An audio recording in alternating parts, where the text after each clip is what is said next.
Hello, Stacy R18. Good morning, good afternoon, or good evening. This is Pamela, and you are watching Pam Entertainment TV, where we review movies, television series, and celebrity legal news. And that's what we're doing now. I've gone live a little early because I want us to get into a couple of things. One of the things, first of all, make sure y'all hit that like button. And also, if you like what you see, subscribe. I'd sure enough appreciate it.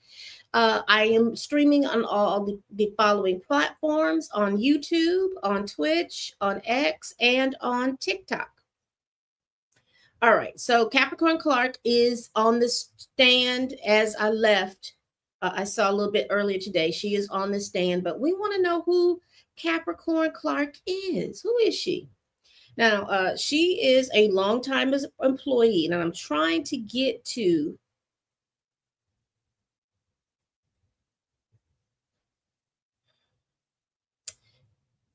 now, she was his assistant. She worked with Diddy from 2004 until 2012. She's friends with Cassie. She's friends with Kid Cudi. She's friends with multiple people within the business. And she, like I said, she's worked with Diddy for a very long time. Matter of factly, she was one of his first assistants. And that's where I was telling you all before that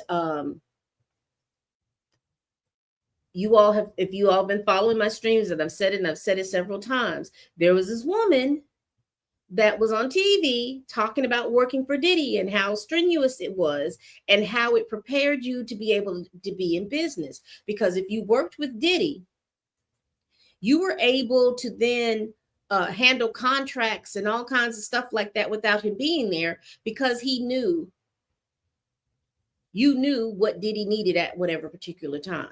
So that's how strenuous was. Now, if you see on the screen here, I've got a list of witnesses who have testified in the past. I just want to briefly go over before, because we've got a few more minutes before 11:30. I want to go briefly over this list and what these witnesses basically testified to, and what predicate category of the RICO indictment that they may fall on. Again, shout out to Nate the lawyer, because he did this particular chart talking about the indictment, the crimes that come with that indictment, and also and how it corresponds with the RICO. So you'll see these numbers right here: 13A, 13B, C, D, E, F, and G. These are the indictment charges, and some of them are the same charge, but they've spread out the different charges, because basically he's charged with RICO violation. He's also charged with X trafficking. He's also charged with transportation for the illicit sexual things, because you don't have to figure out how to say these things, because TikTok and YouTube TikTok and YouTube particularly don't want you to say certain words during the live, or they'll flag it. So I think they have him on the transportation, because we've had several witnesses talk about the transportation.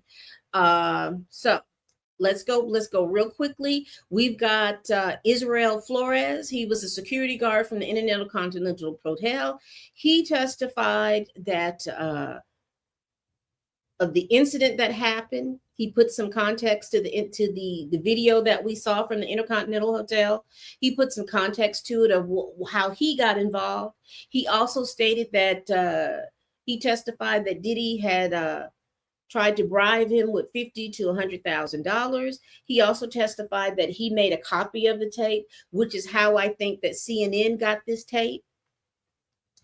And so what charge do I think it is? Because again, the domestic violence part of it, in as far as with Cassie, the statute of limitations has run out on that. This is why Diddy's team is okay about talking about the domestic violence and all that other stuff in regards to Cassie, because they know that there is no charge associated with that. However, the domestic violence within itself goes into the RICO because that's part of the coercion. That is part of those things. Now, let's be clear. The stuff with Cassie is background information. That is the stuff with Cassie. It is background information. They have two other witnesses that they have to put forth that they claim that are victims. And those are the things that they're looking to prove. And I believe that Capricorn Clark getting on this stand today is to talk about kidnapping, and to verify some other things, okay? Because she, if you remember Kid Cudi's testimony, but we're going to get to that really quick. I want to get through all this whole list, and then we'll all be caught up. So this is like a little recap. So here, over here, I think it goes to the predicating RICO charge of bribery, with him trying to pay that $50,000. We had Daniel Phillips. He was an escort. He testified about what the freak-offs were and that he was able to go to different places with the freak-off. He testified to the transportation of going to different places to have these freak-offs.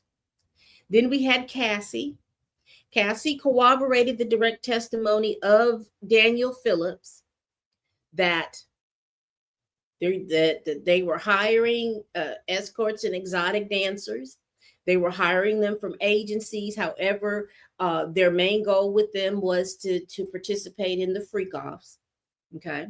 She talked about her role in the freak-off. She talked about the violence that she sustained with Diddy.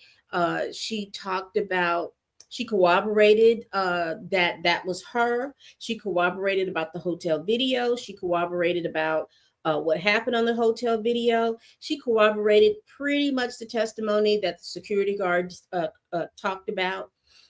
So that was her issue of being there. She basically gave us a history of what was going on. She gave us a history of how she became entangled with Diddy. She talked about how her birthday and all these little different things, and how he introduced her to drugs. She talked about how he introduced her to different sexual positions and things, and all these little different things. She testified to those types of things. She talked about Diddy not only inflicting violence against her, she talked about how Diddy had inflicted violence against her friend. She talked about how Diddy was very jealous, and because of his jealousy, he would assault her, and the assaults would leave her battered and bruised to where she couldn't move or do anything. She talked about all those different things. Her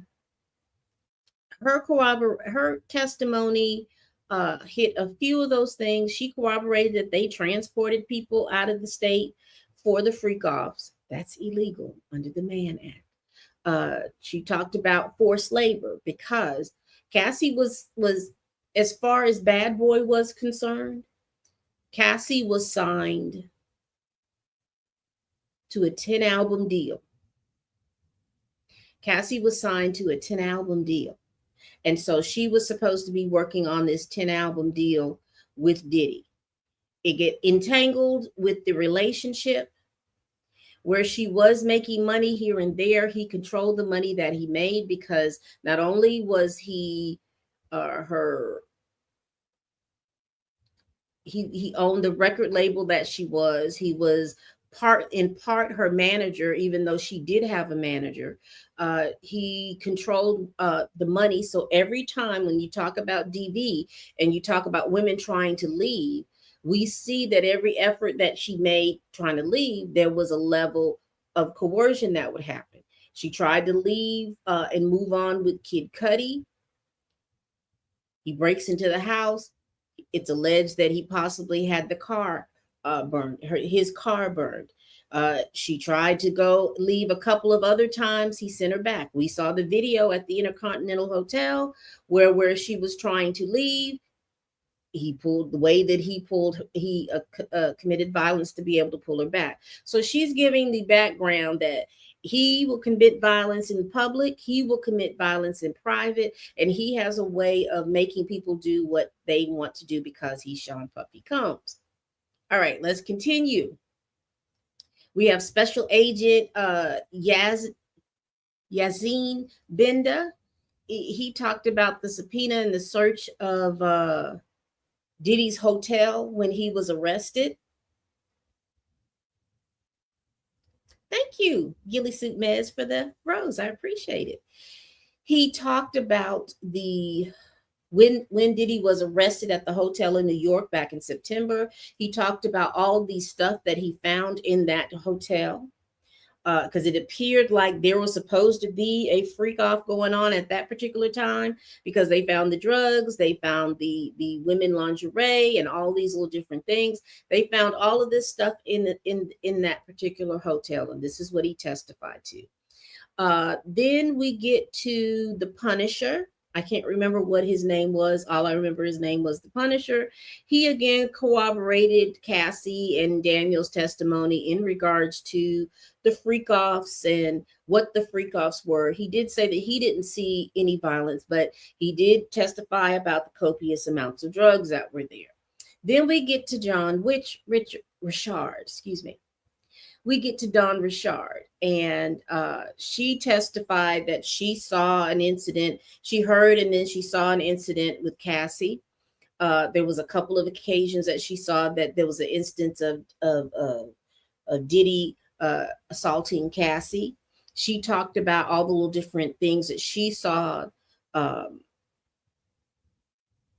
She name dropped some people. She name dropped Usher. She name dropped Neo.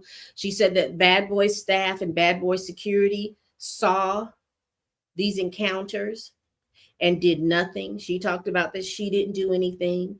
Now, the defense kind of, from what I understand from listening to the people who have been in the courtroom, because there was a correspondent from Entertainment Tonight, and then Armand Wiggins, who is in the courtroom as well. They talked about how the defense kind of poked holes in Dawn's story, because Dawn was adding stuff that she didn't tell anybody. She didn't even tell the prosecution until she got to court. And they were going back, and they also went back, like, if he was all of this, why after all of these incidents you tried to work with him again? There was just a whole lot of different stuff going on. And so thank you all for the gifts that you're sending. I appreciate you all over here on TikTok. So you get all of that that's going on. Then we have Carrie Morgan. Now, Carrie Morgan was a friend of Cassie's, a former friend of Cassie. She testified that she knew that, let me get this straight. She testified about violence that she saw against Diddy did against Cassie in their LA home. She talked about an incident that happened in Jamaica. She testified that when she saw these incidents, she went to the security guard for help. Nobody would help. She talked about an incident where Diddy had was in her home, and because he was in her home, he got pissed off because he felt like she knew where Cassie was, or Cassie was doing something. I can't remember the full thing, but anyway, she testified that he threw a hanger at her and he yoked her up. Okay. And she also talked about that he gave her $30,000 in an NDA. And that to me goes under the bribery charge. And also that's just to testify that there was still violence and stuff like that, and how he operated, that he could commit violence in front of people and nobody would stop him. Nobody would assist him because of the fact that they were employed by Diddy. We got David James. He was an assistant to Diddy. He worked from 2007 to 2009. He was telling us what he did. He was responsible for schedules. He also put in this little gem that Diddy was very concerned about his image in the public, and that he had to give him anything that said Diddy, Puff Daddy, Sean Combs, or anything. Any article that talked about Puff. Thank you all so much for sending the gifts. Anything that talked about Puff, he had to see those things. He discussed that he traveled with the security and with Puff. He said that the security told him he needed to stay in his lane, don't rock the boat. He testified who were Diddy's girlfriends at the time. And that particular thing, it seemed when he testified, and then was subsequently when the other assistant testified, there seemed to be a hierarchy as far as the women involved in Diddy's life. And it seems like Kim Porter was atop of that hierarchy, and Cassie was not atop of that hierarchy, but she wanted to be atop of that hierarchy because he mentioned Kim Porter, a lady named Sarah, a lady named Tara, Yana, Cassie. So there was apparently some type of hierarchy as far as how he was to interact with those different women. He stated that he had two different conversations with Cassie, saying that she said that this lifestyle was crazy. He asked her why didn't she leave, and she stated to him that Diddy controlled her career, her money, where she lived, that she just couldn't live, like she couldn't leave, just like that. Also, she testified that the other time that he talked to Cassie, they were talking about an album, and that particular album didn't get out. He talked about how excited that he was about her. She talked about how she was excited about this album and getting movement and stuff like that, but the album didn't come out. And again, when I talk about that hierarchy, he testified that he heard Diddy say that Kim Porter was his queen, and he talked about the other ladies, and he said that I have Cassie right where I want her. She's young and moldable. We have Agent Gannon that came on, and he was a special agent in charge of the raid. And we saw all these pictures of what they compiled up in the raid. We had Dr. Dawn Hughes. She didn't have any direct testimony of what was going on with Cassie and Diddy case, but she talked about generally about what goes on in the brains of people who have been under domestic violence and trauma and all of those different things. So she kind of gave some insight as to why Cassie didn't leave as quickly as she left. Then we have George Kaplan, who was the other assistant.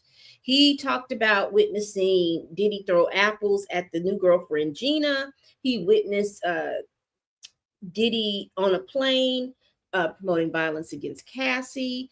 He said that he reported it to Diddy's then executive assistant, KK. Let me see. He talked about procuring the mood enhancers, the illegal mood enhancers for Diddy. He talked about holding upwards to $50,000 for Diddy. He talked about a whole lot of stuff. So he gave insight on the operation, on how Diddy operated and how he used the employees in his company, how he used all of those different things so that this whole situation of the sex and the freak offs happened, how people were cleaning up and all this other stuff. He testified to all of that. And then we have Kid Cudi. Kid Cudi gets on the stand and he talks about the fact that him and Cassie were having, they were dating. They've known each other since 2008, and what was that, 2013 going into 2014, they were dating. He talked about how she called him early in the morning, talking about Diddy has found out that you and I are dating. He then talked about getting a call from Capricorn Clark saying that Diddy and an associate forced me to come to your home. They're in your home now. Kid Cudi gets a call from Diddy, or he calls Diddy. I can't remember how that testimony went. But anyway, there was a telephone conversation in regards to that. He asked Diddy, was he in his home? And Diddy was like, hey, I'm waiting on you. I'm waiting on you. And then he realized, hey, I don't know who this associate is. And I don't know what I'm going to be walking up to when I get to my house. He gets to his house. There's nobody there. There's no particular damage outside, but he does see that his security cameras have been moved. He says he goes inside. He noticed that the Christmas presents that he bought for his family had been opened, and the presents that he purchased are just sitting on the kitchen table. He then testified that he goes and he finds his dog in the bathroom, a little frazzled. Now, what didn't come up in open court, but did come up in a a sideboard like a conversation before the jury came in, was before they came in, that Diddy's lawyers did not want them to mention about the dog and about the condition of the dog, and which led me to believe that there possibly could have been some violence bestowed on the dog, and they didn't want the jury to hear that. And as I think about it, of course they didn't want the jury to hear about it, because of the fact, if you all did not know, when you talk about child abuse laws, the first child abuse law was crafted from an animal abuse law. Folks here in the United States love their animals. And if they would have heard testimony that possibly something happened to that dog, I think the defense thought that it would be prejudicial to the case. So he could only testify that the dog was in the closet, the bathroom, and he didn't put the dog there, but he couldn't testify to the condition of the dog. So that's leading me to believe that either Diddy or the associate did something to that dog. I don't know what happened, but they definitely was able not to get that put in the testimony. Then we have Mila Morales. She used to be the MUA for Cassie. She talked about an incident after the 2010 Grammys. Cassie was home. Diddy comes home, asks where Cassie was. They go back in the room. It sounds like she's being hit. She's being thrown between the washer and the dryer. He leaves. Cassie comes back out. She's got bruises. She's got knots on her eye, on top of her head. She talks about that she takes Cassie away from there. She takes her to her house. She calls a doctor friend of hers who comes over and checks Cassie out, advised that she needs to go to the ER. I don't think Cassie took that advice, but she did mention a couple of other incidents. And she also mentioned that Cassie had she was invited to be in the Wiz Khalifa Black and Yellow video. And then they showed pictures of the makeup that she did that covered up the bruises. The defense talked to her about her going on TV, talking about the violence and stuff like that, asking was she paid. She said she wasn't paid for the interview. She was just paid $1,000 for a picture, that they could use this picture that was taken to show the makeup work or whatever. So she paid for that. Then we had Frederic Zemmour, who is the general manager of and I don't know if I'm saying this right, La Hermitage Hotel in LA. Now, his testimony was interesting. His testimony was interesting from the fact that he talked about how when Bad Boy Entertainment, Sean Combs wanted to rent the room, initially they would rent it in that name. And once, I guess, the freak off started to happen, they were registered in the name of, I think it's Frank Black, and then it changed over the years to the name something Lopez. I couldn't remember what that first name in the Lopez. But here's the things that he said that was interesting. That the only wording that I have for it is like a hotel rider. It's the only wording. But they said that they would request that after Diddy checks out, that room be taken offline, because you're going to have to do a deep clean of the room, because there's going to be candle wax on the floor. It's going to be baby oil everywhere, and that the room stunk to high heaven. You know the room stunk to high heaven because, again, these FOs would last 24 to 72 hours, the acts of themselves. The drugs, the alcohol, the participation in the intimate relations that require body contact. You talk about those things. They would say that in this particular rider, a staff member had to come by and walk by the room and make sure that they sprayed air freshener or had some kind of air freshening device on the outside of the room so that those odors wouldn't waft out into the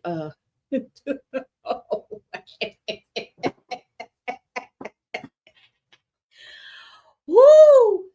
Oh my goodness. Anyway, let's continue. We got Agent Croft. He's a special agent. His job was, I think it was cybersecurity. His job, he he went through three electronic devices of Cassie. He talked about that there was a profile under the name of Frank Black. He talked about that there was data.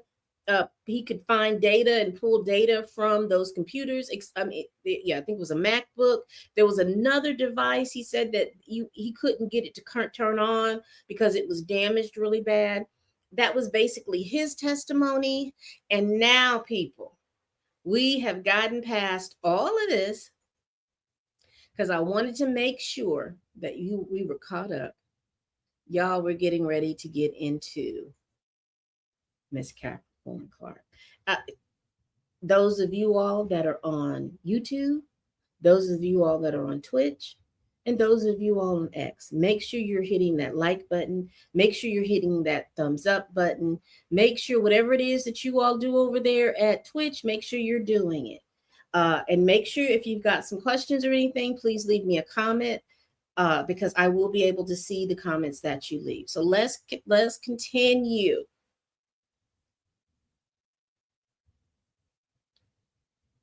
Let me see, because you all had some comments.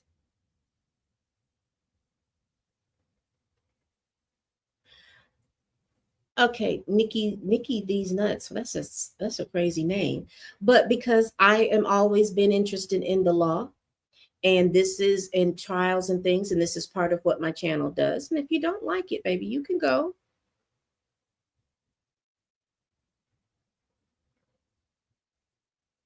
And thank you all for the hearts and everything. I appreciate it. Thank you, Courtney. I appreciate the likes.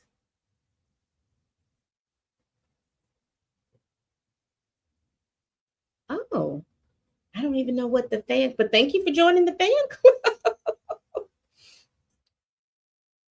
All right, let's continue. All right, so let's get into this. So apparently there has been some back and forth before the jury comes in. The judge says, "I see you've burned the midnight oil," because if you've been following this, the defense wants Kid Cudi's testimony taken out, particularly because they said that there's this thing about female DNA found on the Molotov cocktail. So we're going to learn about what all that is, but they want him off the case. What about the DNA questions? Prosecution. Investigator Jimenez's knowledge of his is extremely limited. Judge, but didn't he ask the serontologist if any DNA test was done? Prosecution, but not the results. They admit that there's a partial profile from the glass of the bottle, but investigator Jimenez doesn't know what that means. And the judge says, you don't object to the report coming in, only what Mr. Agnifilo will ask. Prosecution, we do object to the report coming in. Agnifilo, he's got the results back. If the DNA came back with Sean Combs' DNA, this investigation would have gone in a different direction, but it was consistent with the female contributor. Now, let me tell y'all about this, because this is what's interesting. Armand Wiggins brought this up. When Kid Cudi testified, he said that he was at his girlfriend's sister's house and that he had a dog sitter at the house that I guess stayed overnight or whatever with the dog. And they said the dog sitter called and said that his car was on fire. But what they found is that when they checked his security cameras mysteriously did not work. And so he was saying that the defense had kind of let it seem like if there's female DNA, it may not have had anything to do, the way that the defense brought that up, it may not have had anything to do with Diddy. It may have been the dog sitter could have done it. It may have been somebody else that he was fooling with could have done it. So there is some little reasonable doubt in that situation about where this female DNA came from. And it could be whoever, I don't know what type of bottle it was. They may have picked a bottle up off the ground or whatever, and some woman could have touched it. It's a whole lot of different possibilities, but I'm not thinking that there is, and we'll read on. I'm not thinking that there is any they were able to trace who that DNA belongs to.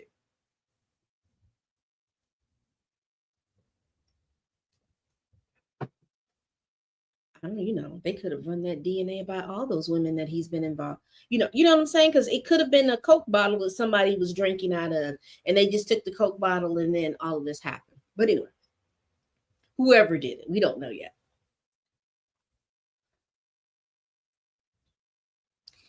And prosecution says that the DNA issue can mislead the jury. Agnafilio, we could prove this up. We could prove this up through the serologist. This is fair game for this witness, judge. For now, the objection is overruled. So they're gonna be able. The defense is gonna be able to bring this in. Okay, the judge. What about summary charts? When are they being offered? Prosecution says early next week, other along with our second to last witness before we rest our case. Bringing in the bank and phone records and texts is okay, but some text threads are already in, which is true. That leaves us with the objection to Dr. Hughes. Is the U.S. going to respond? Yes. The judge says submit your response by tomorrow. All right.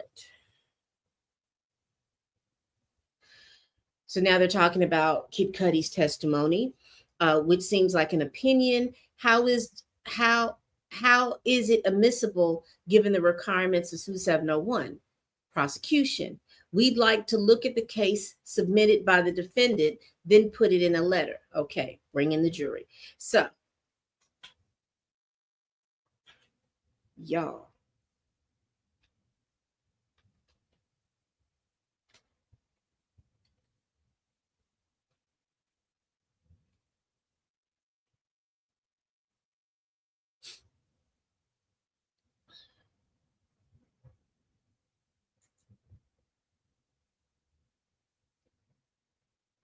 Okay, so the Rule 701 governs the opinion testimony by a lay witness. It says if a witness is not testifying as an expert,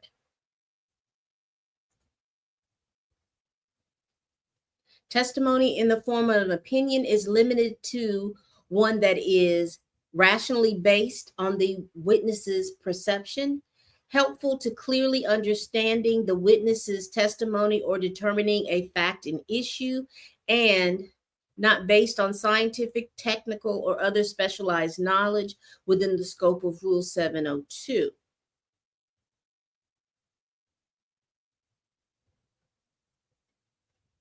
Interesting.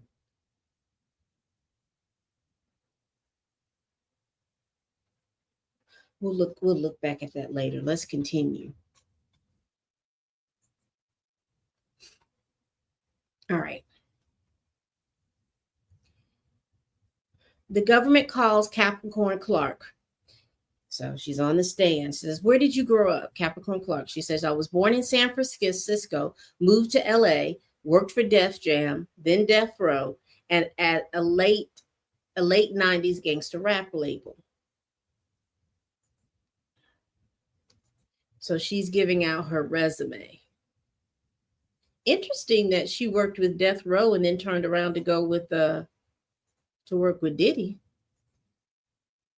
And that's only because of the East Coast, West Coast thing, y'all. That is the only reason why I think about that.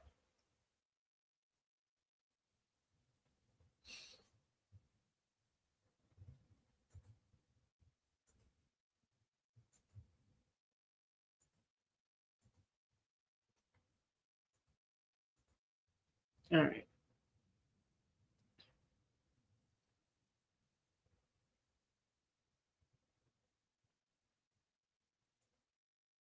Prosecution.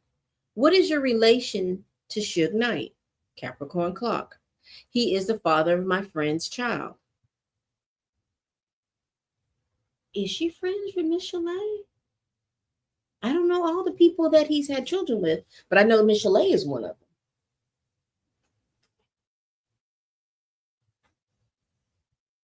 Interesting. Then you worked for Sean Combs. Capricorn Clark, yes. He's over there in a blue sweater. I worked for him from 2004 to 2012. Dog, they just came off the back. Were you kidnapped? And she says, yes. When did you first meet Mr. Combs? Capricorn Clark. We met when I moved to NYC in 2002. We were super platonic friends. A headhunter said I should work for him as a personal assistant. I did until 2006. Prosecution. What were your duties? Capricorn Clark. Shadow him from wake up. Then what? Capricorn Clark. Head of women's for Sean John. So how long did you work for Sean John? A year. Then global brand director for Sean Combs. Name and likeness due diligence to grow the brand. Then I was terminated until 2016 for Cassandra Ventura. We'll get to CNN to get the meat and potatoes of this right here. So it looks like what she's saying, that she was the head of the women's division of Sean John for about a year. And then she moved over as global brand director for Sean Combs Enterprises. And she said that her job was to make sure his, to follow his name, his likeness, to do due diligence and to grow the brand. She says, then I was terminated. And then she worked for Cassie Ventura until 2016. She says, they asked her, did she work in the Bad Boy Records office? She says, yes. She said they moved in there in 2005. The prosecution is asking her, your first day, where did Mr. Combs take you? To take you.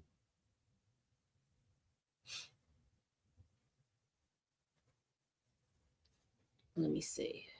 Where was I?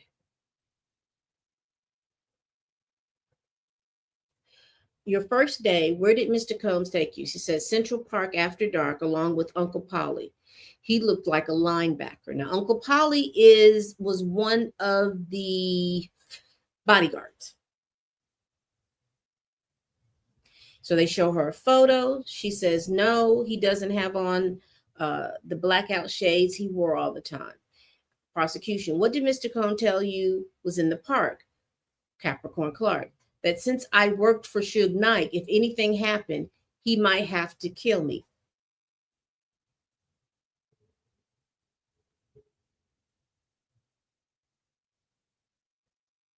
Wait a minute. He took her to the park.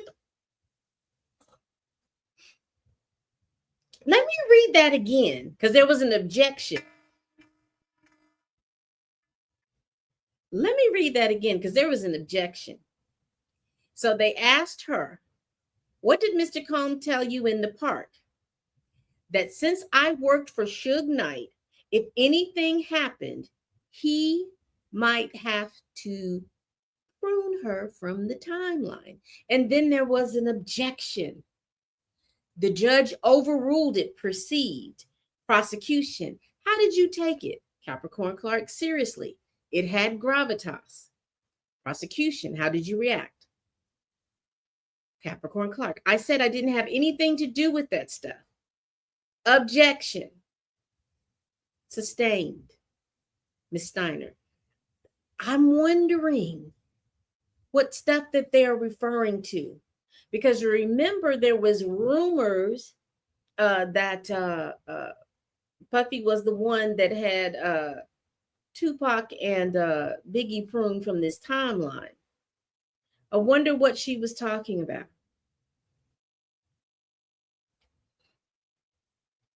She says, what was Polly's, prosecution asked, what was Polly's role? Capricorn Clark says, all aspects of Mr. Combs' movements to keep him safe. There were also D-Rock, Roger Bonds, and Rubin. Prosecution, who is D-Rock? He says, a good friend of Biggie Smalls, running back type body. Prosecution, did you ever observe Mr. Combs with the gun? CC Clark, yes, in my home. Let me see what y'all are talking about, because y'all over here has all this conversation. Hold on.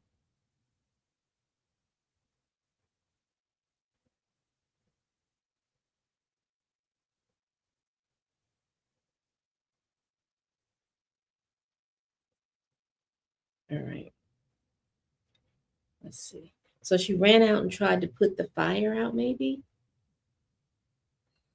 She could have, uh, possibly, because I know that the police and the fire department were called. I don't know who called the police and the fire department. But I don't know. She could have.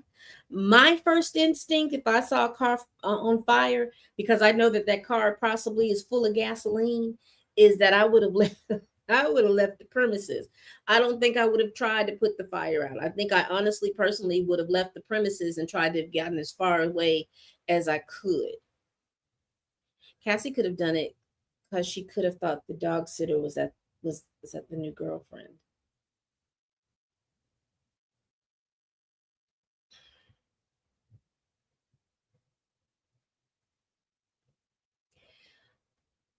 Interesting. But if that happened, Puff or Bodyguard wouldn't have been too far behind her. And I don't think, because this happened in,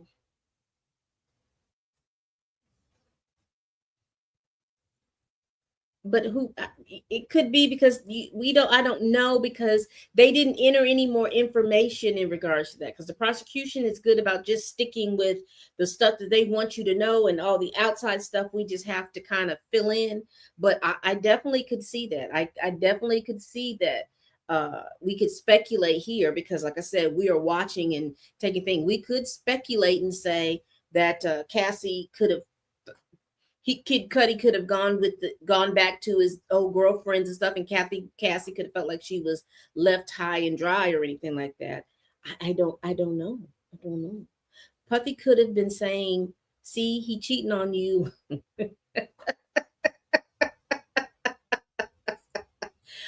Possibly, Courtney, possibly. I mean, because at this point, we have learned so much about them, but against our will, but we absolutely love it. But I'm just saying, we have learned so much. It possibly could have happened. So let's continue.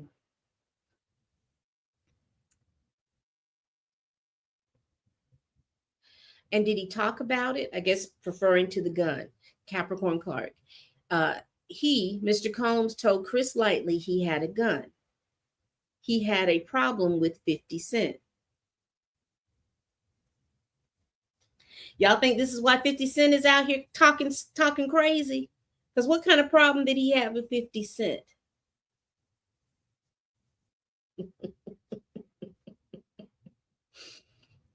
Oh my goodness. Now Chris Lightly is no longer with us, if I'm not mistaken. Hey, Blue Queen. I don't think Chris Lightly is with us. But anyway, let's continue. Were you ever accused of stealing? This is the prosecution. Capricorn Clark. Yes, jewelry. It had been given to me. It was on loan. Prosecution. It went missing. Capricorn. Yes. Now we're getting to this jewelry, because if you don't remember George Kaplan's testimony, he said that they had to go and sit in front of a lie detector test, because this lie detector test was done by somebody who worked in who formerly worked at the FBI, and he had testified that Capricorn Clark had to sit under a what was it, 4 hours with this person with this lie detector test. So now she's giving context as to why she did that, because it says here, the jury, it had been given to me, it was on loan, and then she said it went missing, and so the jury was in her possession. Okay, so let's hear what she says. What did you do? Capricorn Clark. From Teterboro, I called 1440 and told them to lock it down. Prosecution.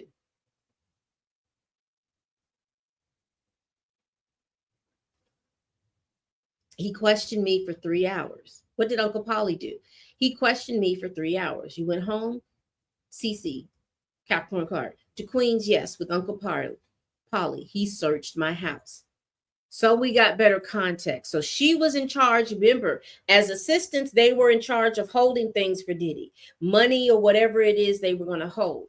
And it looks like the bag or whatever had the jewelry in it went missing.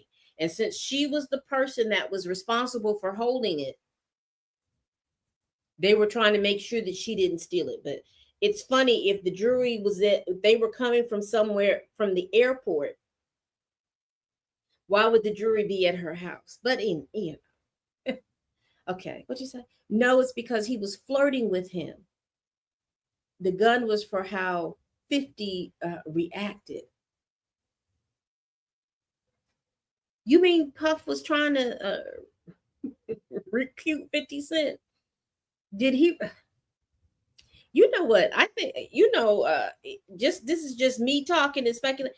Puff don't know how to read a room, because there would be no way that I would have thought that I could flirt with 50 Cent.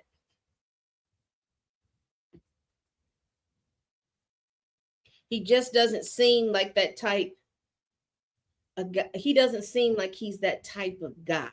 And if he told if Puffy told 50 Cent he wanted to take him shopping, he should have gotten the response, because he just doesn't. That doesn't see he 50 Cent doesn't give me. He's that type of guy that will respond favorably to somebody saying that.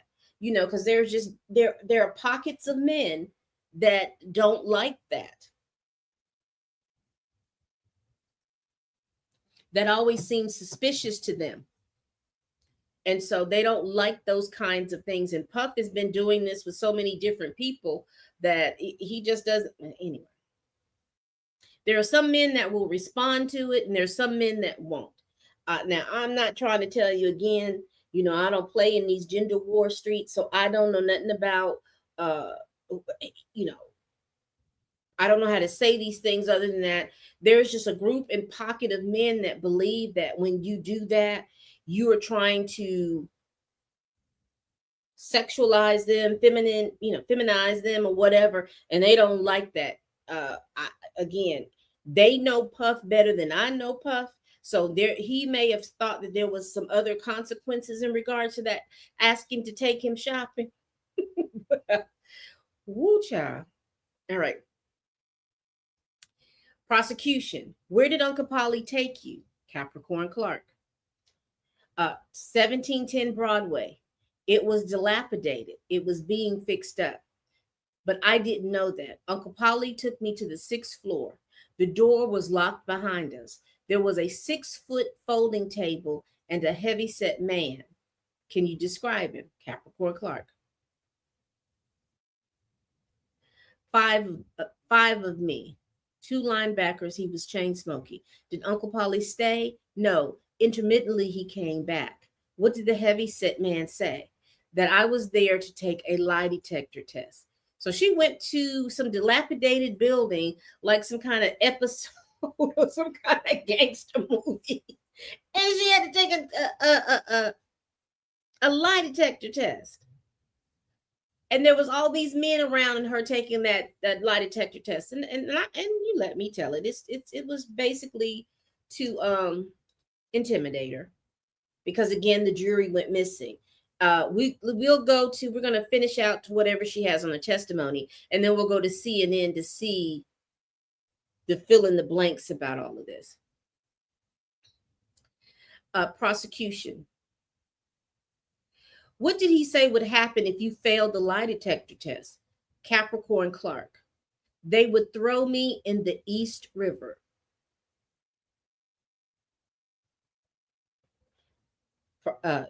Agnophilia objection. Can we have a sidebar? They have a sidebar. Judge, Ms. Steiner, you may proceed. Prosecution.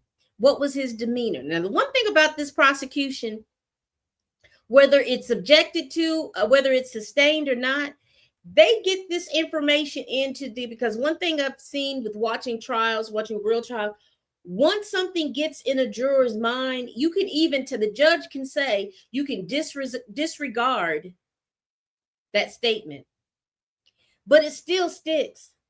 It still sticks. It still stays there. It still stays. All right. What was his demeanor? Capricorn Clark. She's talking about the man at the lie detector test. Very serious. I was terrified. Prosecution. Did you want to be taking the test? Capricorn. No, I was afraid. How was the test? Wires on you and they question you. Did I steal? Did he tell you your results? Capricorn Clark. He said to calm down, that he could not get a good reading and he might have to throw me in the East River. He says this again. Prosecution. Anyone else in the building? Capricorn Clark, not to her knowledge. Prosecution, could you leave? Capricorn, no. Paul said no. What did Paul say at the end? Capricorn Clark, that he'd come back the next day to figure his out. We started again, another lie detector test in the same location all day. Were you free to leave? No. How long did this go on? Capricorn Clark, 5 days.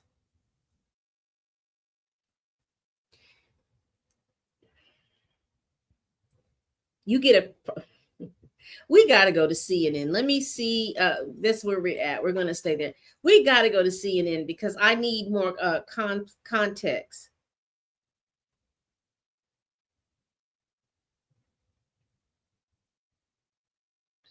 We are 3 hours ago.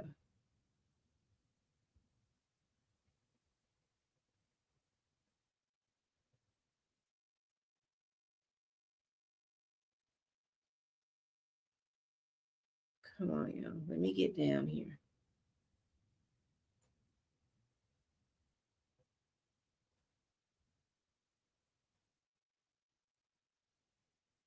All right.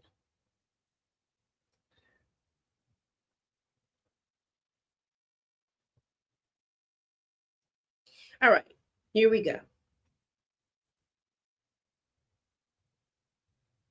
It says Capricorn Clark, the former director of marketing for Sean Diddy Combs, said she had been involved in the music industry since shortly after graduating from high school when she landed an internship with Def Jam Records. She said both of her parents died shortly after that, which meant that she had to start life a lot earlier.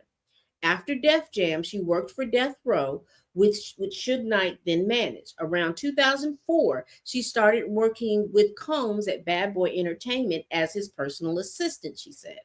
After briefly leaving in 2006, she returned to work for Combs in 2007 as the director of marketing for Sean John's Women. She said she became a global brand director in 2008 before being terminated in 2012. She said she then worked as Cassie Ventura's creative director from 2016 to 2018. So she was around during the time that Cassie had basically left. And yeah, I knew that I didn't know that he was his godfather, Courtney, but I knew that they worked I knew that he either worked under him or whatever. Promise Pop says Diddy was running that itch like a mom. Jeez. Yeah. And they've got beef recently because apparently it's my understanding that 50 Cent's ex, I guess the mother of his youngest son, apparently is supposed to testify as well. Y'all. She said on her first day working for Sean Diddy Combs in 2004, Capricorn Clark says he took her to Central Park with a security guard sometime after 9 p.m. There he bought up her former employment with Death Row Records, which was founded by Combs' rival, Marion Suge Knight. And I'm just curious, if you felt like there was an issue and problem, why did you hire her? He worked with your rival. Why did you hire her? He told me that he didn't know that I had anything to do with Suge Knight, and if anything happened, he would have to prune her from the timeline, she testified. The security guard stood by silently while Combs threatened her. Clark said. She said that she told Combs at the time, "We'll just have to see." She testified that she felt she couldn't convince him that she was trustworthy at the time, and said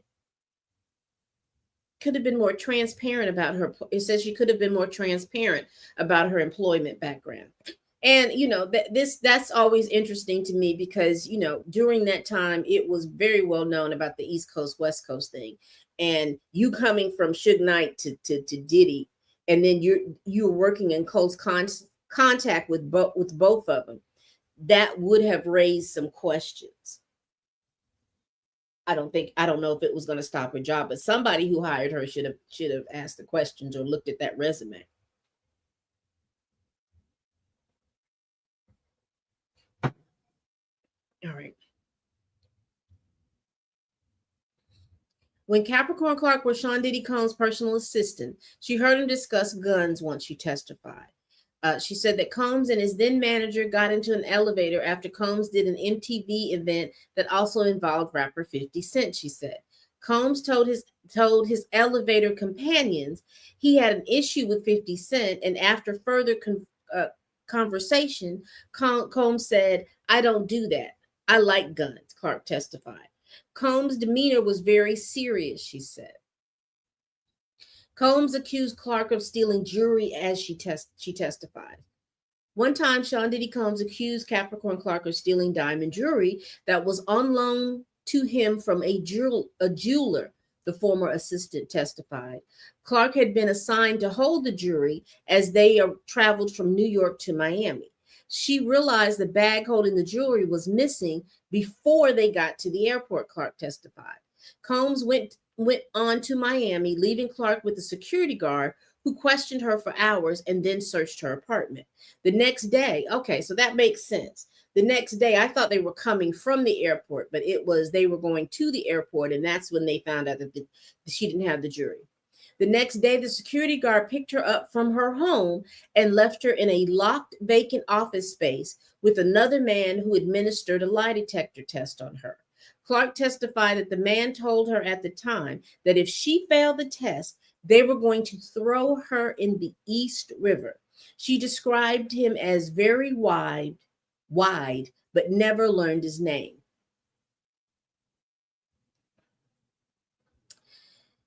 Capricorn Clark says that he accused her of stealing diamond jewelry from him, she was giving a lie detector test. She said, "I was petrified. At one point, the man administering the test told her she needed to calm her behind down because the results were inconclusive." He says that, quote, "I'm not getting a good reading. You're going to be in the East River if I can't get a reading on this," Clark recalled the man saying. She said she couldn't calm down. Eventually, one of Combs' security guards took her home and picked her up the next day to repeat the same process. Clark testified that she was taken to the same vacant office building for questioning with the lie detector for 5 straight days. She said she didn't want to do it, but thought the lie detector test was the only way to prove her innocence. Clark said that she didn't report the incident.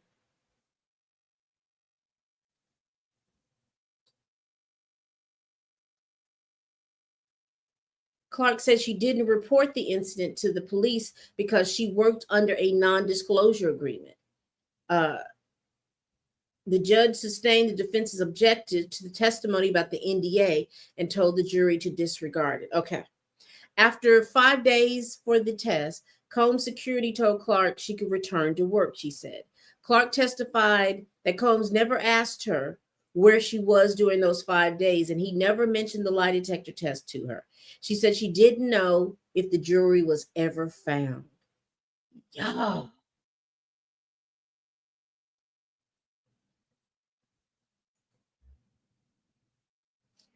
5 days.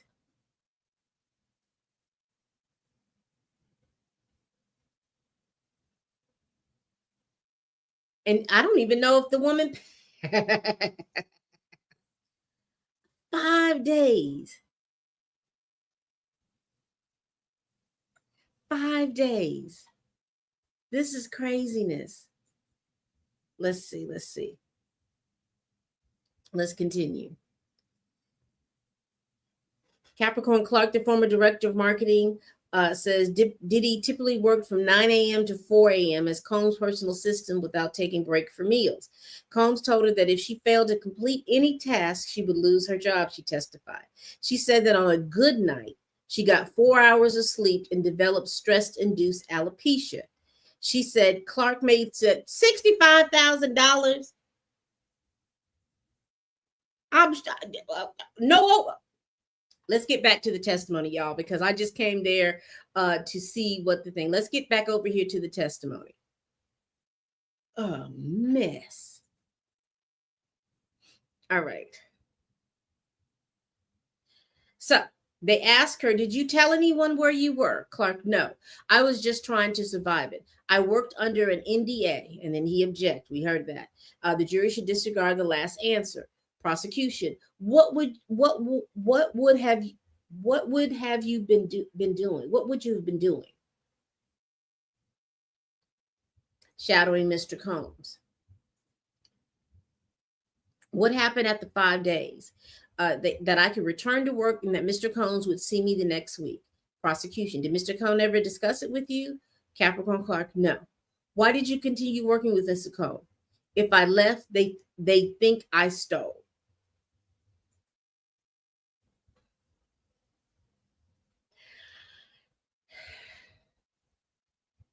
So Rach asks, in cases like this, do they let Diddy take the stand? It really depends on Diddy, because he may want to get up and try to explain himself, but I would say if that's what he wants to do, he can. He wouldn't. It's not a forced question, because you're not responsible to get up and defend yourself. But if you think that you can if you can convince. My issue with Diddy is he cannot escape the tape. So it doesn't matter how much information he tries to give people.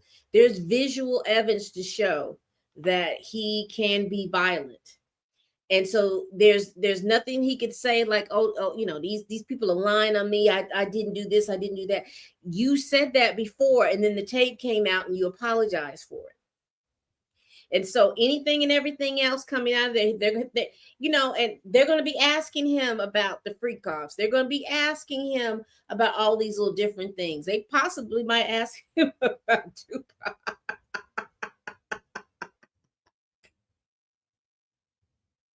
So he opens himself up to questions that he may not be prepared to answer, but I don't know. I think that, and I've heard other pundits say this, the Steele guy and the Westmoreland guy, young lady, not guy, but that worked on the Young Thug trial, they said that they've always been able to score good points.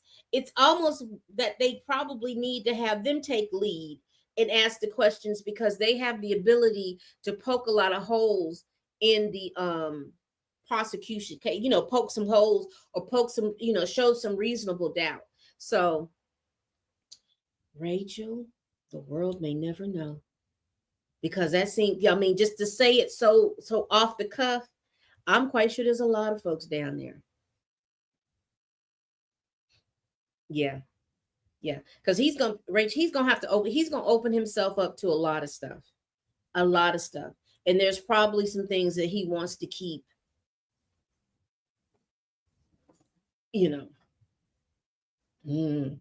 But if I personally, because of the tape, I'd stay stum. I wouldn't open my mouth for nothing. But had they not had the tape of him at the Intercontinental, and this was just all what people said, Diddy is a very charming person, and he could probably charm his way out of this situation, because he could say, that wasn't me. I wasn't there at the Easter. That was my security. I didn't know what was going on. They said that they were questioning her. They were handling it. I let him handle it. He could do hands off everything, but the tape is not allowing for him to be hands off.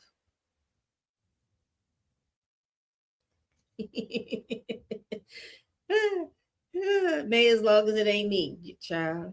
I'm just telling you. That tape sunk him.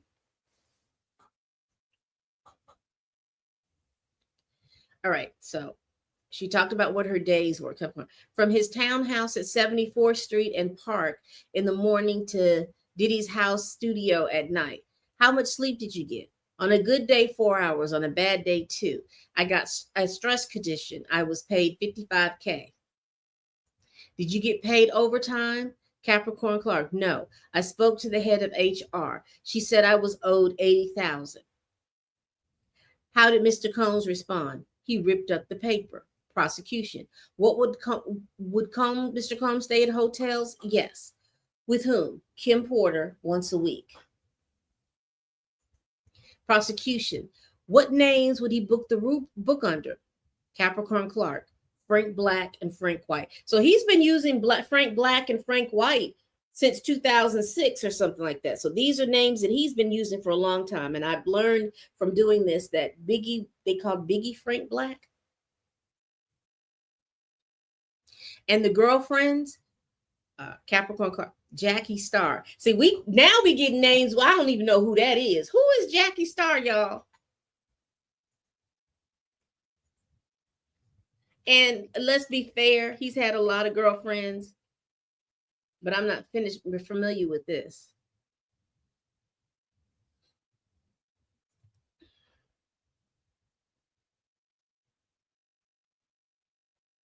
I don't know who she is. I see a Jackie Star as a barber, but I don't know if that's the same person. All right, let's continue. Where did he stay? She said the Intercontinental Buckhead in Atlanta, Beverly Hills Hotel in LA. What were in his bags? The baby oil. A camera, small bottles of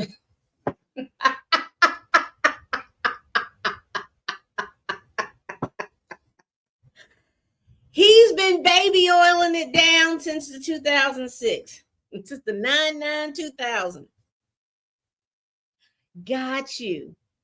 Okay, because I was like, who is this Jackie Star girl? Because when I pulled it up, it said Floyd Mayweather's barber. And I was like, what? Okay. See, I'm glad y'all know Jackie Star is a code name. All right. So that's supposed to be for Kim Porter. Because all these people, I'm telling you, they run like the CIA and the mob. Everybody got a code name. People talking about throwing people in the East River. What is really going on? Every time? She says every time. What would you be doing? Capricorn Clark. Watching TV, ordering room service, keeping up on some sleep. Afterward, I sweep the room for anything left behind. Prosecution. Any damage? Capricorn Clark. Baby oil.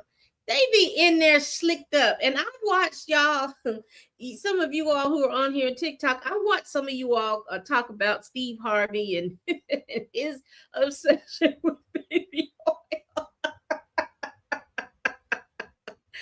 I watched those videos. And then, some things make kind of sense.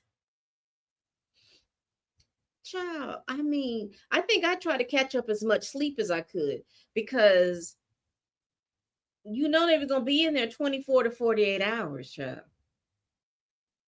How frequently would Mr. Combs stay in a hotel with Cassie Ventura in 2008? Capricorn Clark, once a week at La Hermitage, the London, the Intercontinental for several days, the IV drops. Prosecution. Did he speak to you about his relationship with Miss Ventura? Capricorn Clark, yes. Miss London was there. Chef Jourdan in the other room. He called Cassie over, asked her to walk there, hand me that, go back into the other room, and she did it. What did he say? Capricorn Clark. You bitches won't do that. That's why you don't have a man.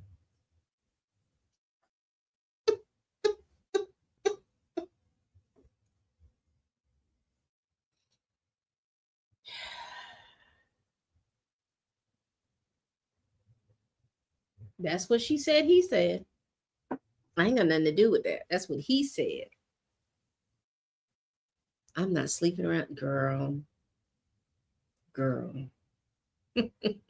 I don't think I'd sleep around with it. I wouldn't sleep nowhere near, not where he had a key to get in somewhere. Mm-mm. Mm-mm.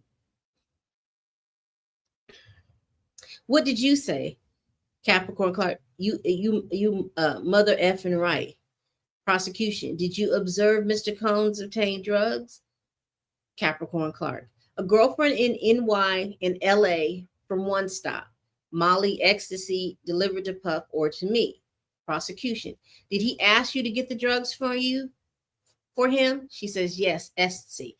So now one stop, who is this dealer, has been mentioned by Cassie.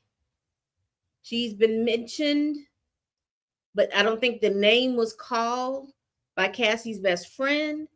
He's been mentioned by Dawn, and now he's been mentioned by Capricorn. No, he's been mentioned by what's the thing? The second assistant. So you think y'all we gonna hear from one stop?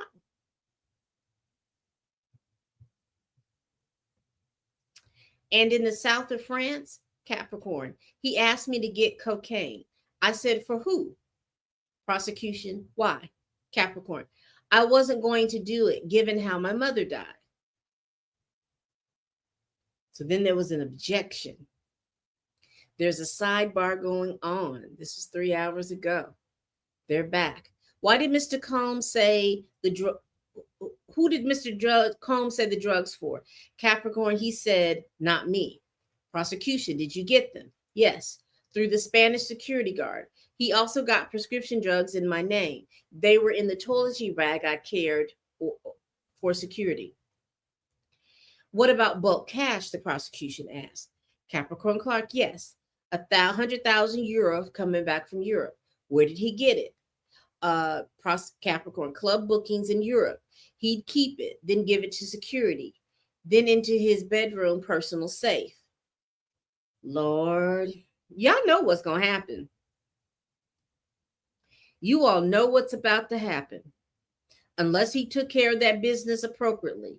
You all know that the IRS is sitting over here like this. 100,000 euros brought back into the country? Did he declare it? You over there just chomping at the bit.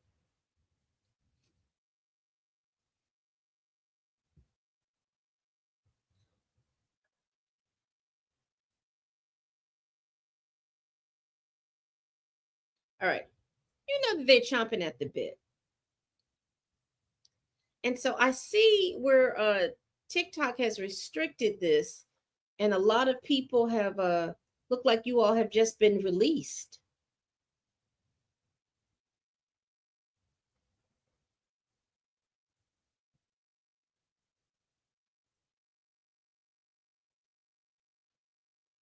Huh. It says for regular, I don't know. But we're going to continue. We're going to continue. Because you all on TikTok went from 270, it's like 200 of you all have just disappeared for some reason. I'm so sorry. All right. Let me continue.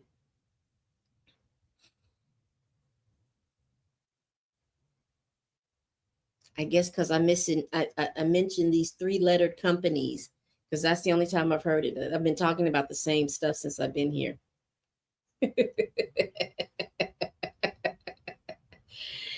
Child, you're here worried about travel size, and he's out here just child a mess. Let's see, where are we? Was Mr. Combs violent with you? Capricorn Clark, yes, at Star Island. He told me you are not to leave this house. Pharrell Williams was brought in by boat. I returned Mr. Walker to Palm Islands. He called and said, "Where the F are you? You can't have a life." One time I asked the chef there if there was turkey bacon. She said no. No effing turkey bacon. I said, I hate it here.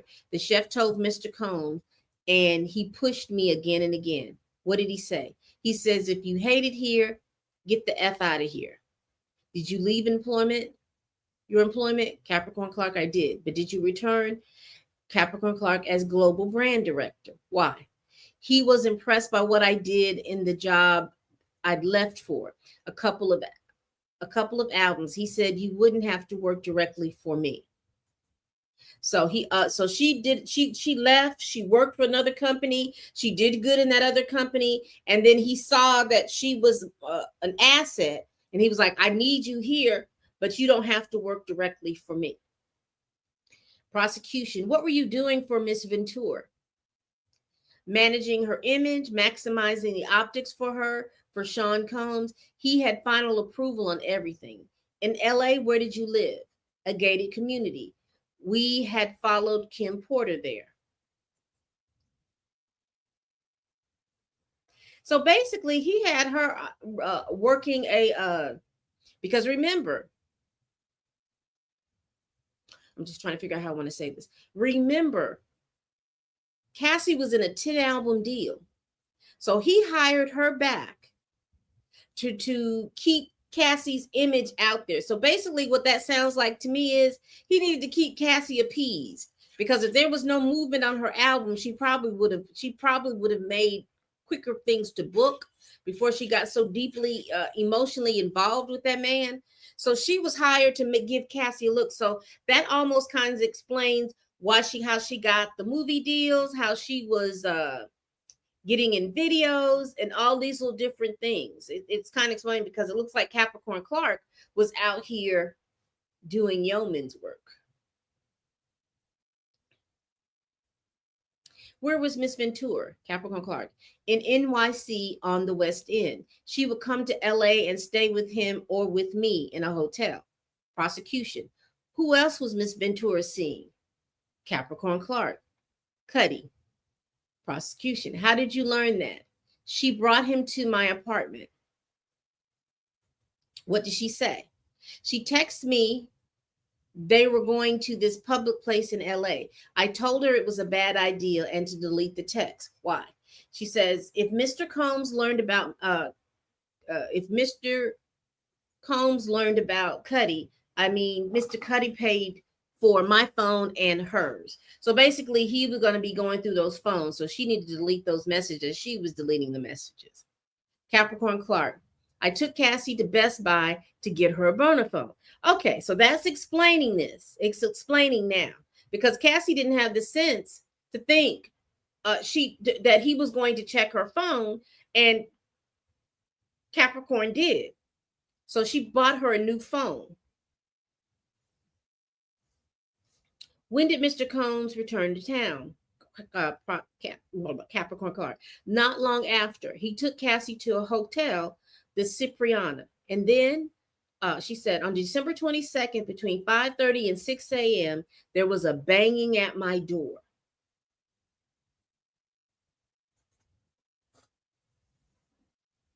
What did you see through the peephole? She said, a furious puff. She means Diddy. Agnophilia, objection. Judge, ask another question. What was his movement? Capricorn, pacing with something in his hand. Did you open the door? She did. What was he wearing? Capricorn Clark, button-down sweater, torn pants, and he was holding a gun. He came into my apartment and says, why didn't you tell me? Who is Scott? I said, I don't know any Scott. Prosecution, what did he say? He says, we're going to kill this in. Prosecution, where was the gun? Capricorn Clark, in his hand. I said, I did not want to go. He said, I don't give a F what you want. Get dressed. Prosecution, what concerns did you have? Capricorn, he never came to my house. Did you try to escape? Capricorn, no, I got dressed. Who joined in? So now we figure out who this associate is, y'all. We're figuring out who this associate is. And make sure y'all tap the screen. Tap, tap, tap. It says here, who joined in? Capricorn Clark. Ruben in the black Escalade executive class. Where was Ruben? Driver's seat. I got in the back seat, right hand side. Mr. Cohn was in the left next to me. Usually he would have sat in the front. His gun was in his lap. How long does it take to drive from your home to Cuddy's house in Hollywood Hills? If you push it, 15 to 20 minutes. What did Mr. Combs and Ruben do at Cuddy's house? She said, they went in. She said, could you see in? She says, yes. What did you see? I called Cassie on her burner. I said, Cassie, where the F? I told her Puff was at Cuddy's house. I then changed her number in my phone to my best friend, Stormy. What did you hear on the phone? That Scott was with Cassie. When Mr. Combs came back, he took my phone and called the last number. Then I saw Cuddy driving up. Mr. Combs saw my face and said, there's that N word right there. We drove off and saw the police driving the other way. Puff was pulling himself together. We stopped at the Key Club and he told me to call Cassie. Prosecution. What did he tell you to tell Cassie? That he had me and wouldn't let me go.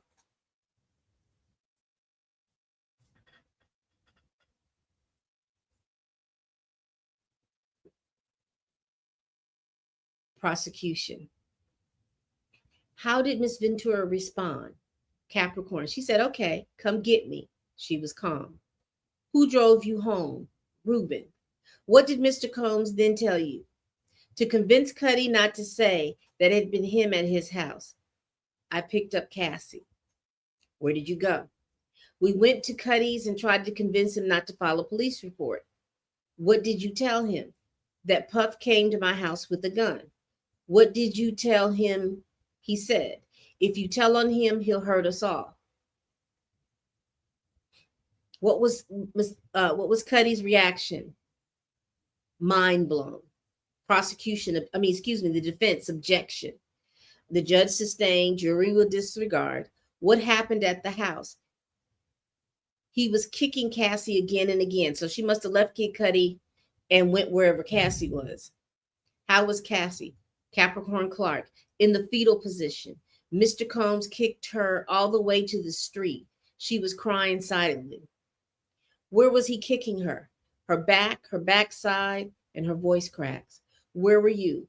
5 feet away, so was Ruben. What did Miss Combs say to you? He says, if you jump in, I'm going to F you up too. What did Ruben do? Nothing. Who did you call? Capricorn, D-Rock. I told him, tell your brother to stop Puff. He's kicking the shit out of her.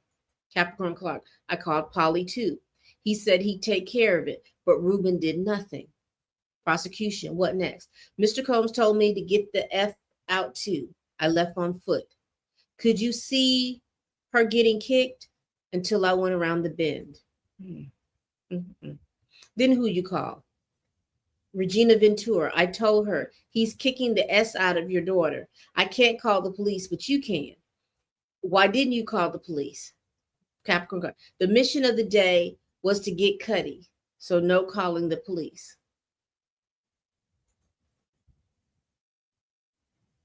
This email, who's it from? Capricorn Clark, Cassie. She wrote that he would be releasing X tapes about me and he would have someone else hurt me and Scott. Do you recall if you responded to this? Capricorn, I don't. Did law enforcement call you? Capricorn, the arson investigators. Cuddy had given them my name. I hung up on them. I just wanted this over. What did Mr. Combs say to you? He said, I should kill you, bitchs, and I should cut her face.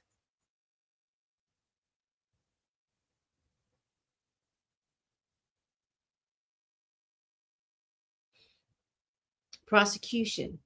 How many times did Mr. Combs threaten you? Capricorn. I'd say like 50 times. D-Rock was there, just doubling down on whatever Puff was saying in the moment. Prosecution. Who is Harve Pierre? Capricorn. the president of Bad Boy Records. I told him Puff had kidnapped me. What did Herb Pierre tell you? He said, that's crazy, but it's going to be okay. I got a termination notice. I was accused on not properly putting in for the vacation I was on. Had you put in? Yes, to Herb Pierre. Did you lose benefits? All of them. Health, 401k, my house and car. What did Mr. Combs say? That I would never work again, that he would make me prune myself from the timeline. Did you get a job offer? I did, but it fell through. I couldn't get a job. Did you settle with Mr. Combs? In October 2012, for the defense objection, can I approach? Sidebar.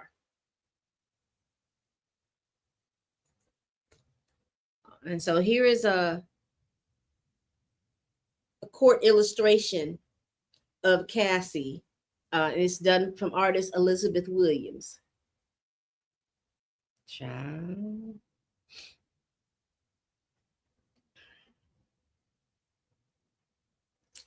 Aside from that settlement agreement, do you have any other pending litigation of Mr. Combs? She says no. Did you go back to work for him? 26. No one else would hire me. Cassie had a new record and a new deal with Epic in 2016. Who did you have to get approvals from? Sean Combs. Cassie was taking more drugs. Prosecution. Was she still dating Mr. Combs? Yes. Prosecution. In December 2023, why did you retain an attorney? I was traumatized by Cassie's civil complaint. Capricorn Clark. Her complaint did not reference me. I reached out to Mr. Combs and said, I want my life back. You kidnapped me. Defense, objection. The judge overruled. Was there a discussion of you working for Mr. Combs again? Capricorn Clark. Yes, chief of staff. Okay.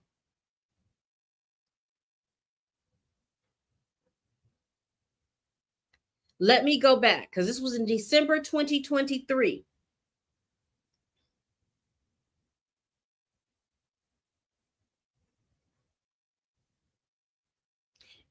So help me out, y'all.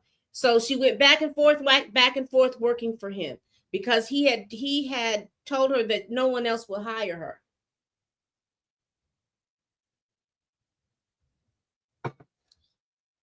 A mess. Ms. Clark, you're still on. Okay. Was there a discussion? Yes, the chief of staff. We went over that. They're back. Ms. Clark, you're still under earth. Oh, so she is being is she being cross-examined now? Yes. We met in April 2024. You had a lawyer, Brian Friedman. Well, Brian Friedman get around, doesn't he? He's over there with the Justin Baldoni case. Capricorn Clark, yes. You wanted to come back and work with Mr. Combs, right? Capricorn Clark, we discussed it, yes. You saw Miss Garagos taking notes. Capricorn Clark, yes. You said you didn't think Cassie was good for Mr. Combs. Why? I just thought they were toxic. Agnafilio, tell me about when you were in New York. I was in the Bronx. I hated it.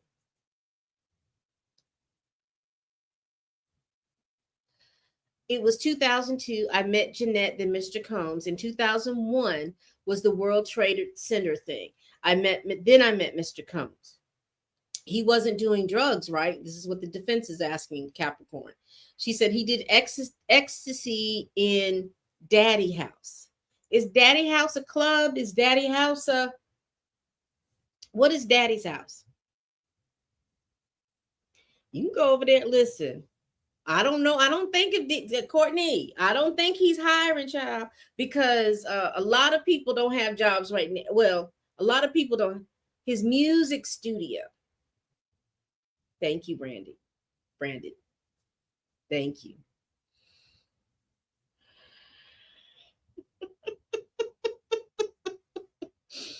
Ooh, a lot of this stuff I am learning against my will, but I'm loving it just the same. Agnophilia, but it got worse? Yes. You authorized Mr. Freeman to seek a job for you? It was all very procedural, lawyer to lawyer. a defense, but you were told you couldn't be given a job in the middle of the investigation. Capricorn, I don't remember. Agnetha, read this and let me know when you're done. Do you remember saying you had the biggest crush on him? Objection, 403. Agnetha, state of mind. It's being offered for the truth. We had a stip on this, and then they have a sidebar. They're back. You called him Choc for chocolate? Capricorn, I did. Agnetha, you started with Def Jam, Run DMC. I didn't go back that far. I'm more Foxy Brown, Redline, Jay-Z. So how did you come to work for Mr. Combs? I then shadowed him on the Vote to Die campaign. My job was to get the T-shirts onto the celebrities and onto the photo shoots. I called them and they said Puff wanted them to come. And they came, they did. So she's talking about those shirts. How long before the jury was missing thing? And he's talking about it. He is really downplaying it. He is completely downplaying it.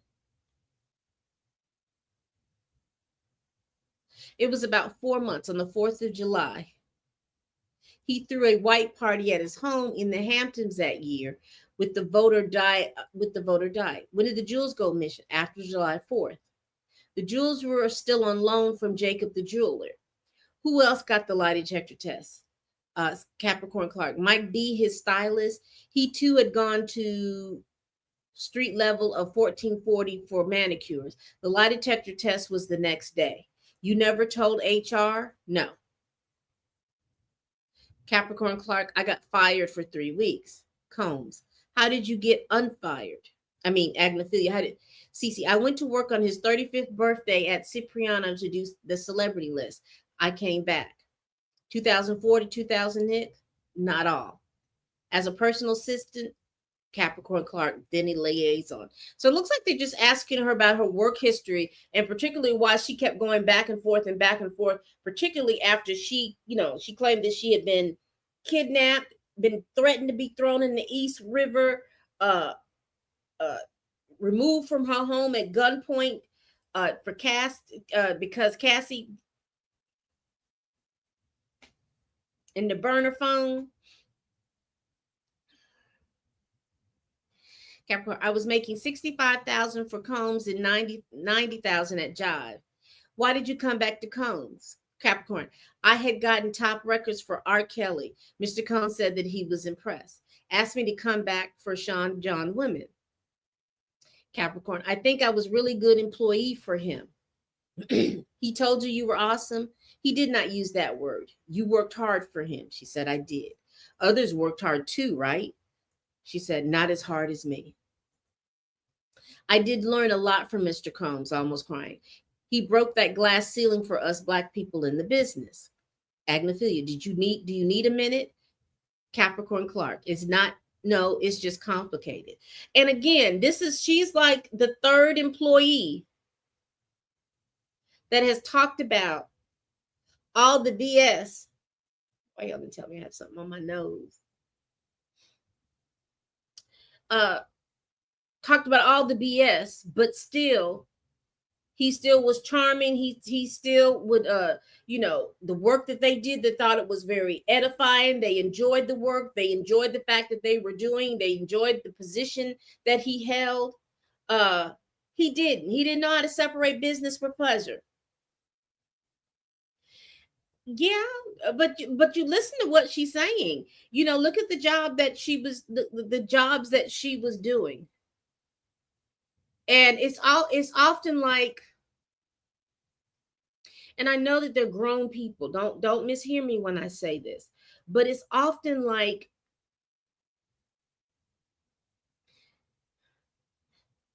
I don't know how to say it except for like this. When you have like your first love or something, you may find out that person to be toxic, and you may go back and forth, and then there's something, and sometimes it's usually something small. With all the big stuff that happens, it's always a culmination, and then there's that one little straw that broke the camel's back that make you leave. That's the kind of feeling that I get. They had a kind of reverence for him They saw him in the community. They saw what he was doing in the community, in the community, as far as the music business, as far as being a black man running the business that he was running, making the money that he was working, the position, the connections, and all those different things. They saw all of that, and a lot of people just want to be a part of it, even if they know that there's a lot of toxicity and some stuff that they don't, they don't necessarily agree with, but they still want to be part of that wave. So I can understand it on that point. But I would agree, didn't know how to separate the business from the pleasure. But I definitely can see why people would do that. They just want to be part of it. And like I said, everything is not black and white. We have to learn how to live in these shades of gray, because I know we speak and espouse, oh well, they should have done that, I wouldn't have done that. But a lot of people live in that gray area, this little gray, and I'm talking about morality and values and things like that. A lot of us sway back and forth within that gray area, and then it's always something that'll swing the podium so hard to the black or to the white that we either have to tap out, or just, that's the beginning of our supervillain arc.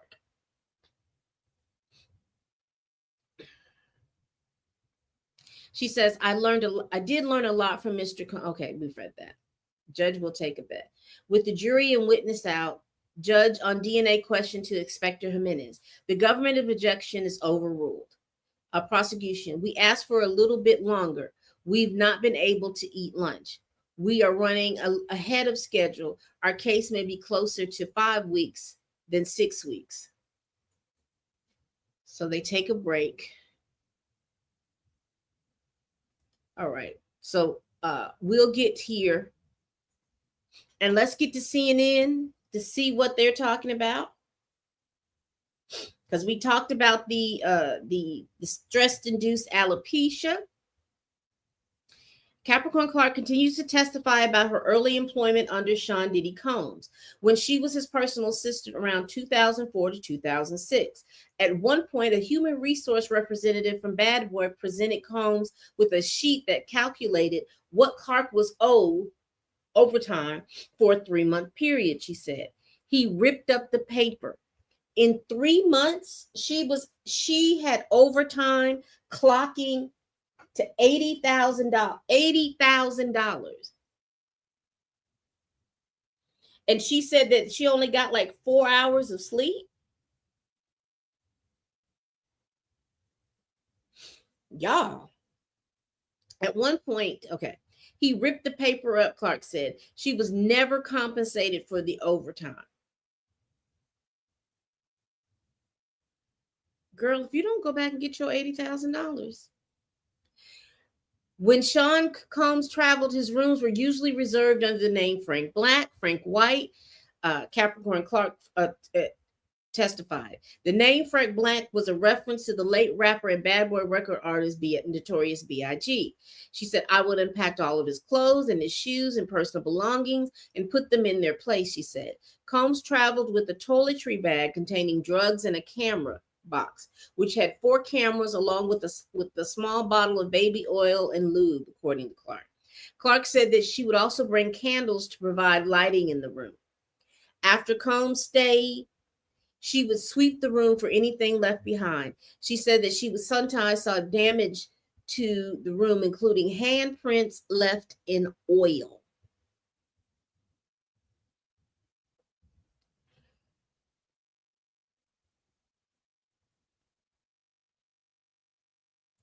Capricorn Clark says she saw Diddy do ecstasy and Molly about once a week, in addition to prescription medication. She said Combs drug use increased over time. She said she called a man named One Sop who provided the drugs. She said Clark saw Combs offer drugs to his friends and his girlfriends. During a trip to France in 2006, she said he asked her to get the cocaina. And when she asked Combs, who was it for? He said it wasn't for him. She testified. Clark then testified the security guards uh, obtained the drugs.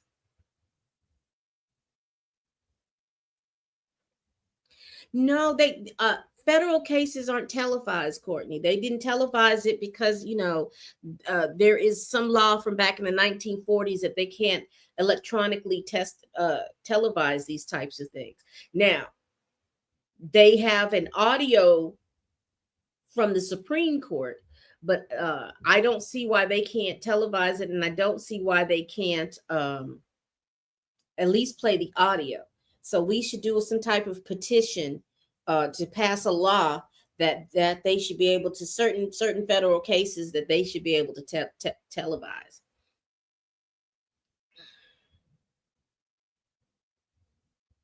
Let's see. Clark counted 100,000 euros in club earnings. You remember I said this. She talked about this $100,000. You know the IRS is, oops, I said their name, sorry. You know that they chomping at the bit. Capricorn Clark, a former assistant, recounted a time she was at Combs' Miami home in the summer of 2006. She said that when she arrived, Combs told her, "I don't care what goes on this weekend, you're not to leave this house." Combs later directed Clark to escort a guest to another location in Miami, and she said that she stayed for about an hour before receiving a call from Combs asking where was she. Clark said that when she returned to Combs, he told her, "See, your problem is you want a life. You can't have that here." And again told her not to leave the house. The following day, Clark said she told Combs' chef, "I hate it here." And the chef relayed that to Combs. Now she being messy. And this is the same chef, from my understanding, that the other assistant and Diddy put hands on. You being messy. He immediately looked at me and said, "You hate it here?" And he charged me, Clark testified. She said Combs began pushing her and demanding that she get out of his house. Clark said Combs pushed her about 30 yards using about 75% of his force, she said. Eventually, one of Combs' security guards intervened by telling Combs to stop and telling Clark to go pack her belongings. Clark testified she left her job after this incident because it was crossing her boundary. Capricorn, okay. She said that she returned to work for the hip hop mogul after a 2006 event in his Miami home, but not directly under him. Clark testified that she accepted the director of marketing position for John Women's Lawn because she didn't have to work directly with him. "I didn't want that close proximity in his personal orbit like that."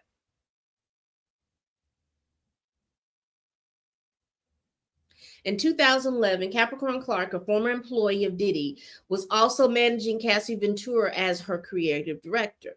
Clark said Combs had final approval over everything, including Ventura's physical appearance and every opportunity that Ventura could or could not take.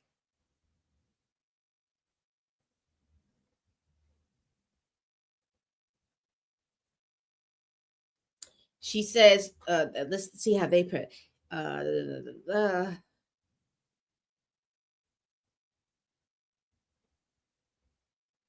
She started testifying about Cassie Ventura dating the rapper Kid Cudi in 2011. Clark, Ventura, and Kid Cudi sometimes would hang out, she said. One time, Ventura texted her, asked her if they could pick up Kid Cudi, and Clark told Ventura to delete the text because Combs paid for both of their phones, Clark testified. Clark said that she was very concerned about Combs finding out about the relationship between Ventura and Kid Cudi. Clark then took Ventura to Best Buy to buy a burner phone, she testified. And they have a little footnote that says, remember, Ventura dated Combs from 2007 to 2018. Kid Cudi testified last week when he dated Ventura in 2011. He believed at the time that Ventura was not romantically involved with Combs anymore. And you can tell that Cassie just didn't have no sense because everyone had to tell her she's still doing things like she wasn't going to get. Oh, my Lord, my build that girl. She just worries me.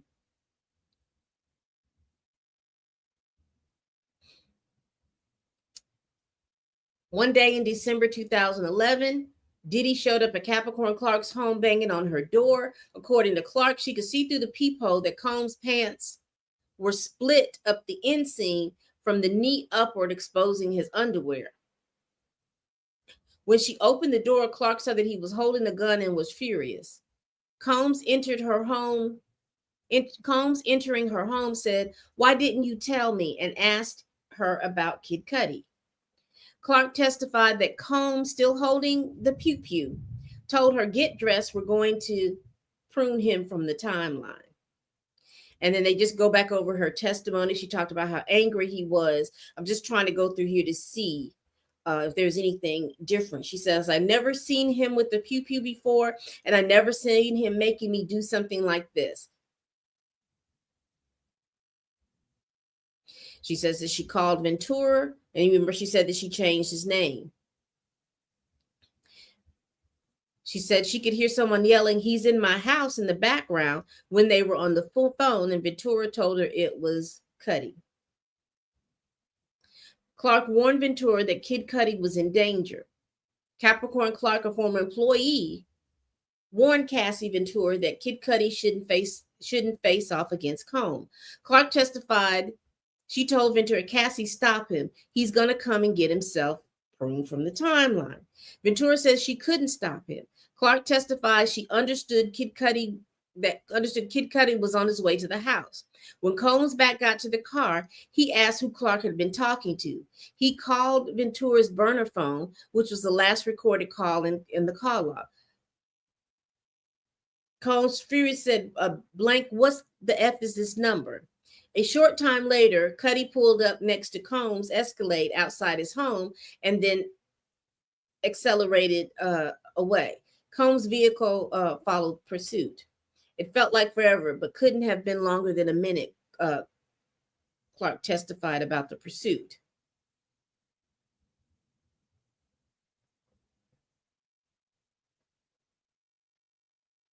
Oh, because he had Cassie in the car.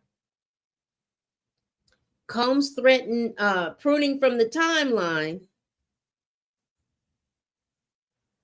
if police were told about Combs' break-in involvement. Okay, Capricorn Clark is now testifying about what happened directly after the episode in which she said Combs and the security guard were at Kid Cudi's home in December 2011. Combs and his security guard went to a nearby nightclub, she said. Combs directed Clark to call Cassie Ventura and tell her that he has me and he's not going to let me go until I come get her, Clark testified. On the phone, Ventura responded that Clark should come get her. Combs said that she and Ventura needed to convince Kid Cudi not to tell police that Combs was involved. Combs told her, "If you guys don't convince him of that, he will prune them from the timeline." Capricorn Clark said that after Sean Diddy Combs allegedly broke into Kid Cudi's home, she approached Cassie Ventura, who was still with Kid Cudi. Clark told them, "If you tell on him, he's going to hurt us all." According to Clark, Ventura responded by asking her, "Do you think he will?"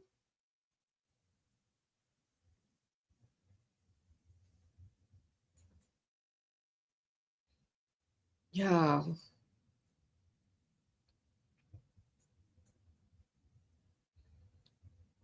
Clark said Ventura then went with Clark to Combs' Los Angeles rental home.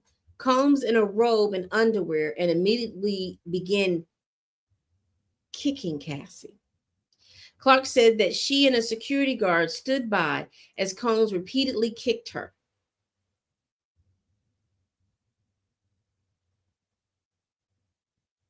Clark said that Combs threatened, and see, it's believable because we saw the tape. This is believable because there is visual evidence showing what he does. There's visual evidence showing way Cassie responds to all of this. Clark said that she and a security guard stood by as Combs repeatedly kicked Ventura. Clark said that Combs threatened to hurt her if she tried to stop him from hurting Ventura. Clark said that she left after the security guard told her to leave, and Ventura was still on the ground while Combs continued to kick her. Clark said that she called Ventura's mom, Regina Ventura, as she left the property. She said, "Please help her. I can't call the police, but you can." Clark recalled telling Ventura's mother. Ventura's Regina Ventura said that she will handle it and hung up. I don't remember if she told that testimony. Oh, they didn't cross-examine her. Because that's why she took all the pictures that she took. You remember that? Then she went home. Cassie and Kid Cudi went to spend Christmas with her folks, and that's why she took the pictures.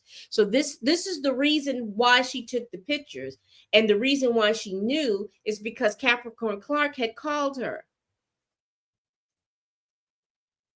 The jury again saw the email Cassie Ventura sent Capricorn Clark and her mother on December 23rd under the alias Veronica Bang, referencing the threats from Diddy to Ventura. Clark testified that she can't remember if Cassie responded to the email. She said that Capricorn didn't speak to the authorities about the fire. She said she hung up the phone and did not provide a statement. She said, "I wanted this whole thing to be over," she testified. Clark added that she never discussed an arson incident involved with Cudi. Because Cudi testified last week that one morning in January of 2012, his dog watcher called him from his home to tell him that the car was on fire. Looking at the photos, Cudi explained that it looked like the top of my Porsche was cut open and there was a Molotov cocktail put in. She talks about the threats that she got from Diddy. She talked about her friendship with Ventura after the 2011 incident. Let's read this. After the December 2011 incident, Sean Diddy Combs told Capricorn Clark she couldn't be friends with Cassie and they could only see each other for work. How is he dictating? Y'all, how is he I know how he is, but I'm just saying, you see this? Because now she has seen him act the way he was acting with her, and you can't, you can only be in contact with her for work. Clark testified that her relationship with Ventura changed after that.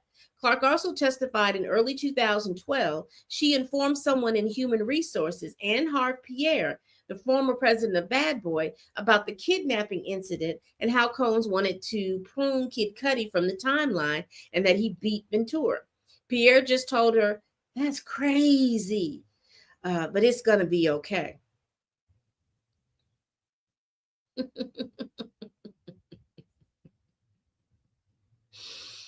Boy, I tell you, whoever is this illustrator,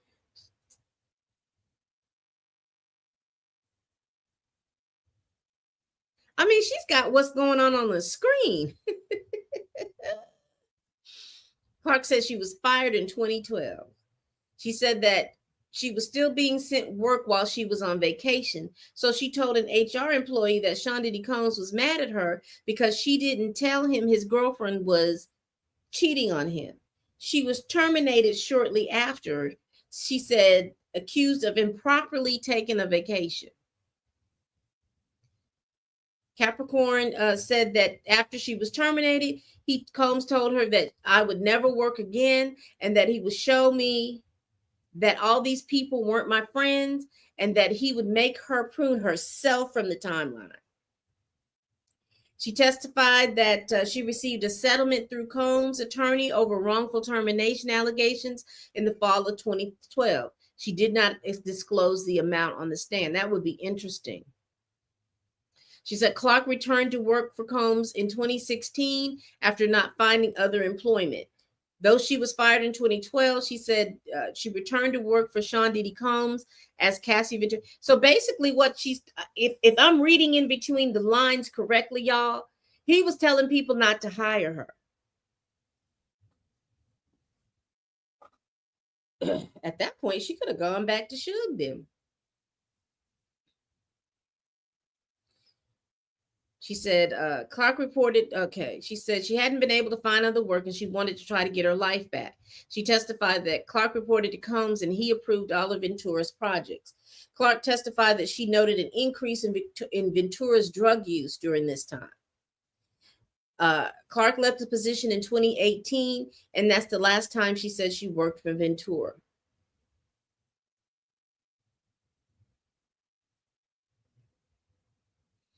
Talks about her retaining an attorney after Cassie's lawsuit. She said that she retained an attorney in 2023 after Cassie filed her lawsuit against Combs. The lawsuit traumatized Clark, she said. Clark met with attorneys for Combs in April 2024, and they spoke about the possibility of her working for one of Combs' companies again. She said she wanted her life back, and Clark never heard from Combs' attorneys after that. Clark testified that she hadn't spoken to Ventura since 2018. So they give us some insight, y'all, about how it looks in the courtroom. And y'all tap that screen and share this live, because apparently it had been reported and I lost about 200 people in the live. So if the 35 of you all that I have in here, if you all would share the live to see if more people will come over to the live, I appreciate it. It says here that Sean Diddy Combs' mother and sister are in the courtroom today. After court recess for a short best, Combs' mother kissed defense lawyers Nicole Westmoreland on the cheek. Combs' sisters Keisha, who have been a constant present as child, was also present today. None of Combs' children are in the courtroom. Combs' mother was overheard saying that she attended her granddaughter's graduation and prom. During Capricorn Clark's emotional testimony, she often patted her eyes with tissue. She seemed to avert her eyes from Combs, but as she was leaving the courtroom during the break, she looked over towards his direction, clenched her jaw, and nodded.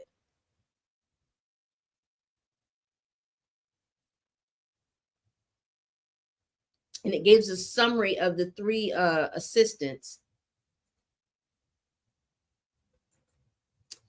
Let's continue.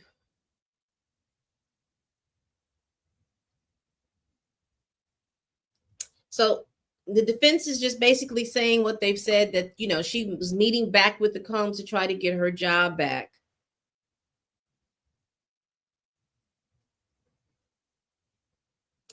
She talked that their relationship was 1,000% platonic, that she wasn't trying to date him.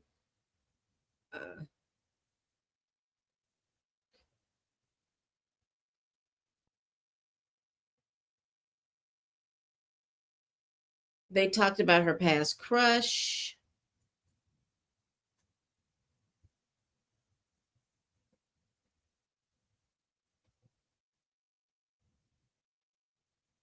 So they've taken their lunch break.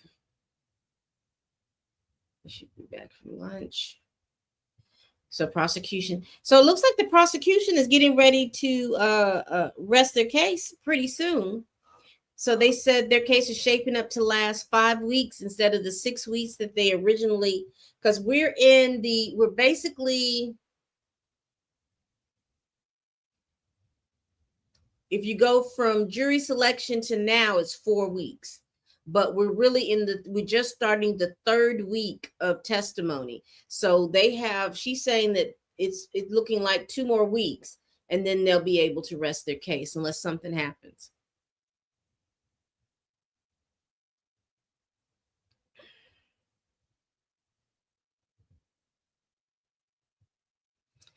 Okay, she testified that Cassie's that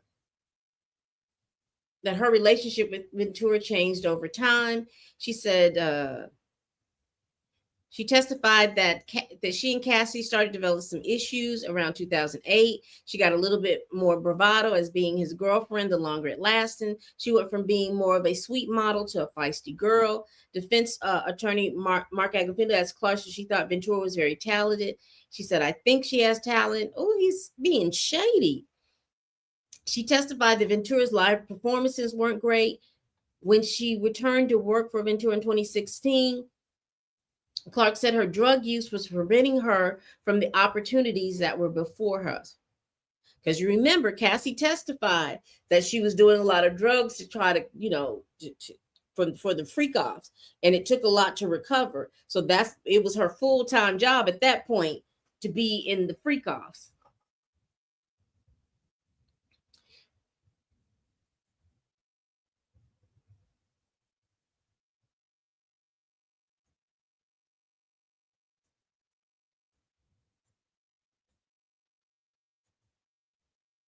All right. Combs initially gave Ventura more resources than other bad boy artists. Interesting, because she's testifying, and because remember Cassie testified, and everybody was around that her 106 in Parks performance was boo boo, but she's getting more money than other artists. Sean Diddy Combs made sure Cassie Ventura had access to top tier industry professionals that create stars, including producers, choreographers, and stylists. Ventura had more attention and resources than any other artist signed with Bad Boy, especially at the beginning of her career between 2007 and 2012. She said, from my point of view, the lion's shares of Bad Boy was on Cassie in that first block of time. She said, referring to the time between 2007 and 2010. Ventura continued receiving support from Combs even as focus shifted to new artists. New artists like Machine Gun Kelly and French Montana were getting a lot of attention at Bad Boy around 2012. But Capricorn Clark said Sean Diddy Combs that Cassie Ventura seemed to be getting the same amount of attention.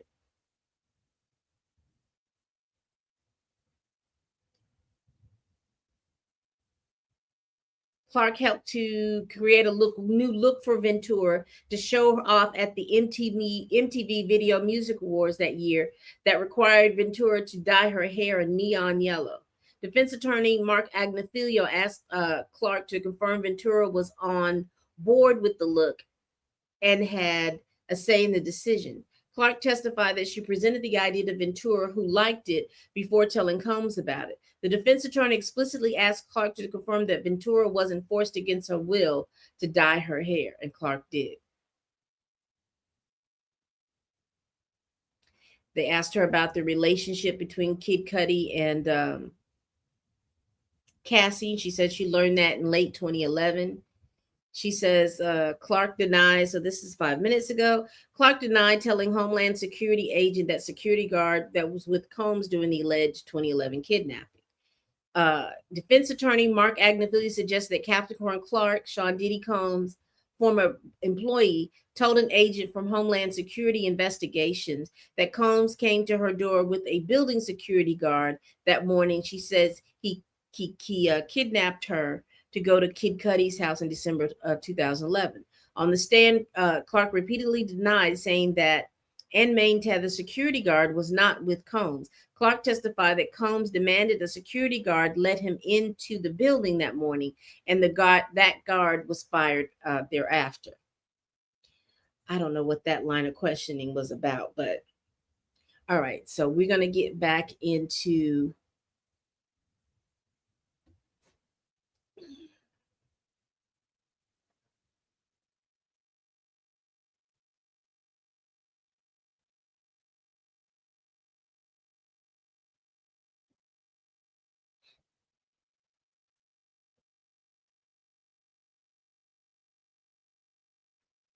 all right. So I'm just trying to see where their testimony is.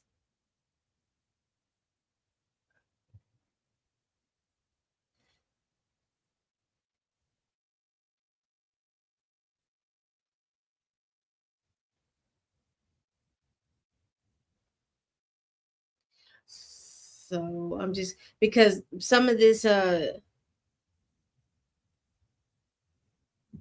so they asked her if she thought she was talented, and we did go over that with CNN. And this is what she said.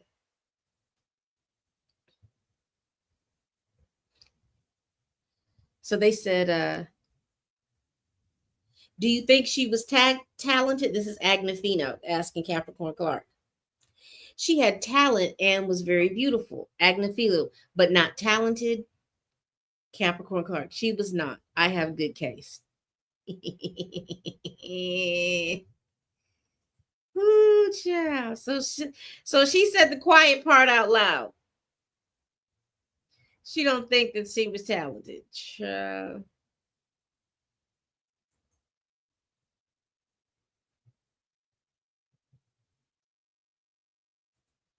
She said, Capricorn Clark said, talented to me is Whitney Houston and Mariah Carey.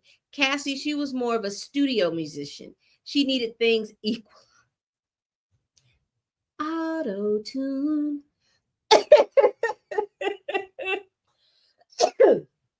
I'm sorry, y'all.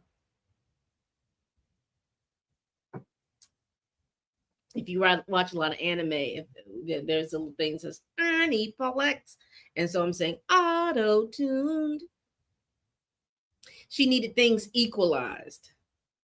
She needed the reverb. She needed all these things mixed and remixed so she would sound a certain way.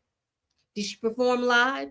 She said a couple of times, not the greatest. Was she a hard worker? She said at times. When wasn't she a hard worker?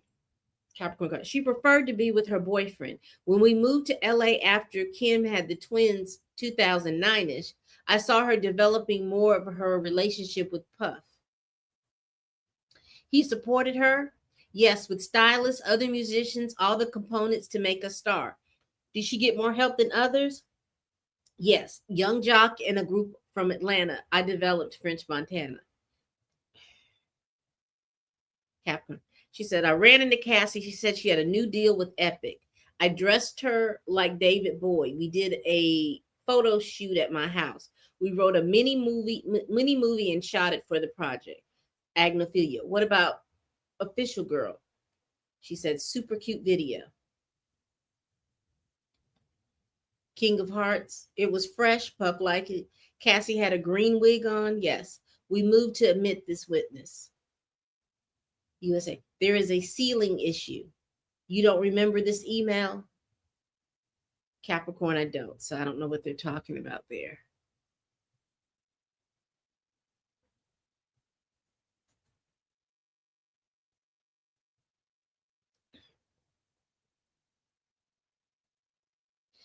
So they talk about setting up a record session with Mario Winans. And they asked her when she learned when Cassie was dating Kid Cudi. She said fall of 2011. She said that she picked her up. She believed that after Thanksgiving, they were still in that dating phase. They were getting to know each other. They asked her why she could get a burner phone. She said, you can't do this on your bad boy phone. So you can't be having, they were company phones, basically.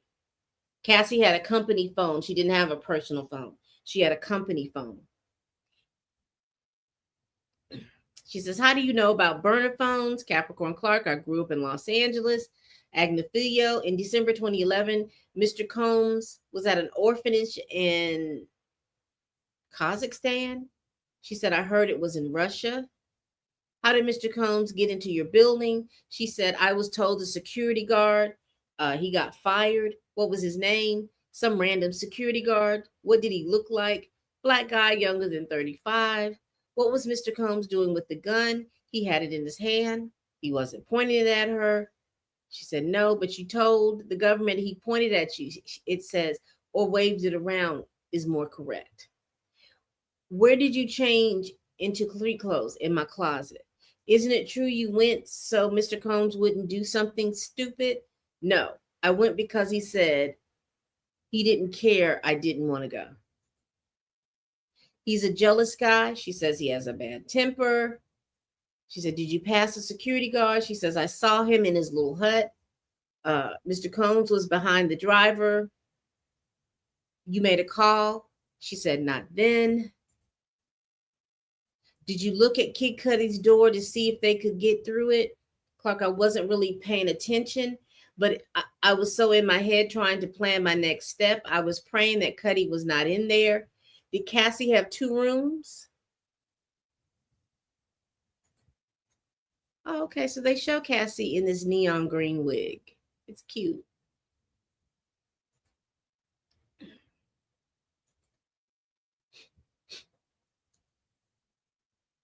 Kid Cudi took her to one room, she had another.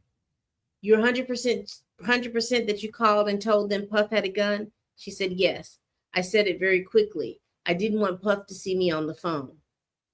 Child. A mess. So it's about 2:30 there. And we are definitely caught up with the so let me go back. Okay, I'll do that. I'll quickly restart this live because I'm going to need to take a break. Thank you so much, Rachel, for letting me know that. I will restart the live, and I'll be back in about 5 to 10 minutes. So y'all come back, okay? Just because you're pretty doesn't mean you're talented. Yeah, that's true. That's true. That's true.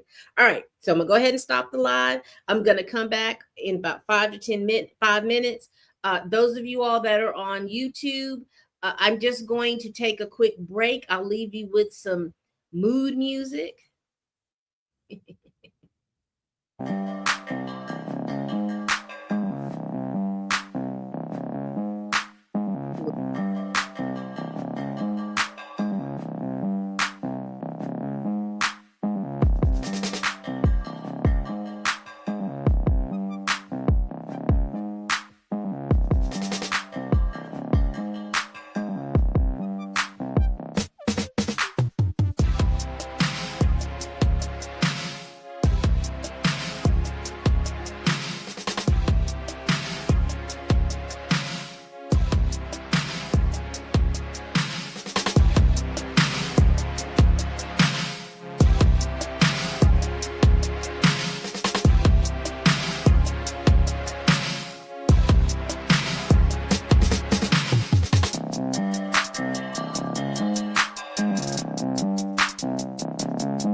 back.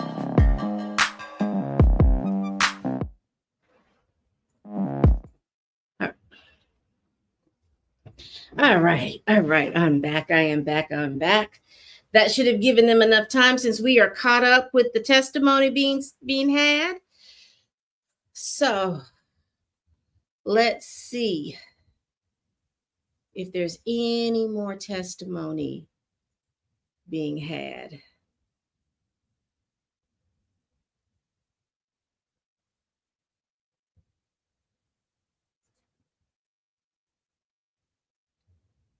All right. Oh, yes, we've got a couple of things.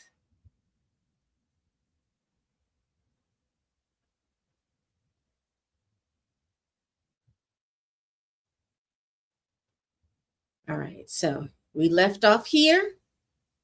Hey, hey, hey, Miss Morgan and Courtney. Let me see who's all in here. Y'all are coming back. I had to stop and restart the live. They were not pushing my live anymore.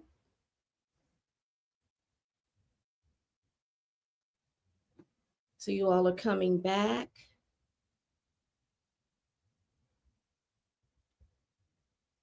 So I've seen a couple of you all. I don't know if you all are still in here. There were a few people that were trying to join the live and to go live with me. So I'm not comfortable with that because this is only like my third or fourth live. So if I do a recap, I would love to hear what you all have to say. I do love to hear what you have to say, but I'm just getting used to trying to figure out how to do this on TikTok. So give me a moment. So give me a couple of more lives to get up under my belt, and I definitely will try to get some of you all up to discuss this. Let's see. Let's go up. Hello. Make sure you all hit the screen, hit that like button. I surely would appreciate, and thank you all so much for joining or coming back to join me. So again, just give me a moment because I'm still trying to figure all of this out. But if we stay past the testimony, if the testimony ends, then definitely we will do that. We will go and we will do a live. Hello. You all come in, make sure you all tap the screen and also share this live for me. I really would appreciate it. We are back. I'm going to let a few more of you all on TikTok come in, and then we will continue.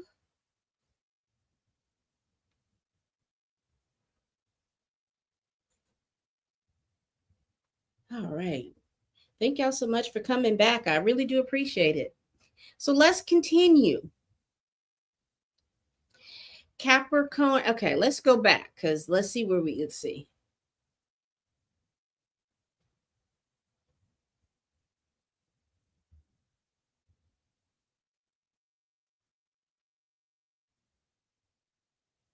All right. So Agnifilio asked, did Cassie have two rooms? Are we talking about at the Sunset Marquee? Because that's where they went to that's where Kid Cudi took Cassie, to the Sunset Marquee.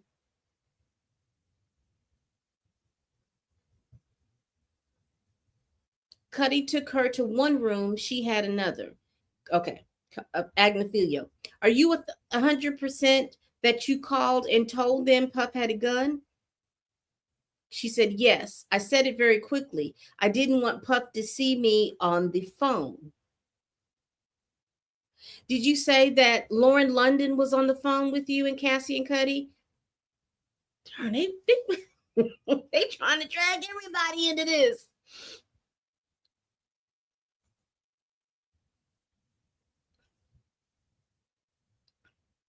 No, only part of the time, voice cracker. I wanted someone to know where I was because apparently Capricorn Clark and Lauren London are friends.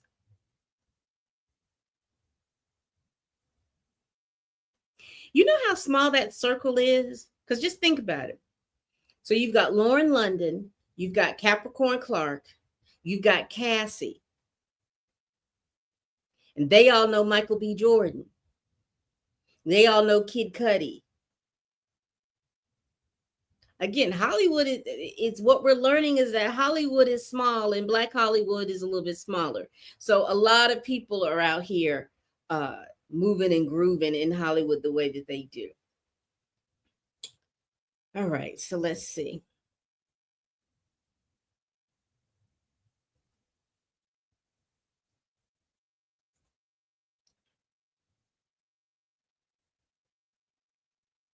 Only part of the time I wanted somebody to know where I was.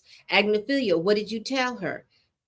Capricorn, I'm scared of mountain lions. Agnophilia, mountain lions? Capricorn Clark, I don't know if you know the Hollywood Hills. Coyote, maybe Lauren was on the phone. Maybe. It was such a long time ago. Agnophilia, are you aware that Lauren and Mr. Combs were friends for years after this? She said yes.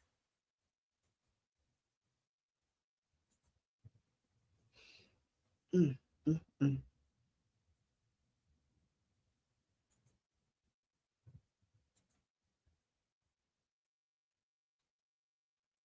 Hold on, y'all. We got to get.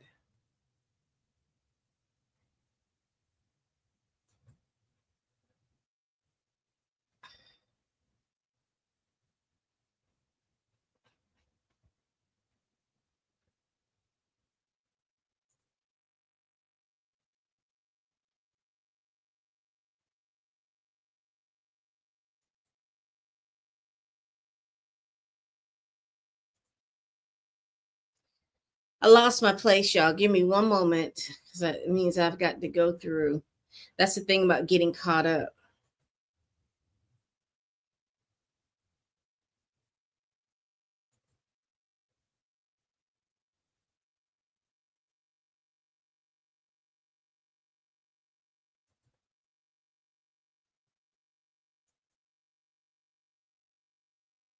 Make sure y'all come in on TikTok. Make sure y'all are tapping that screen for me. I really do appreciate it.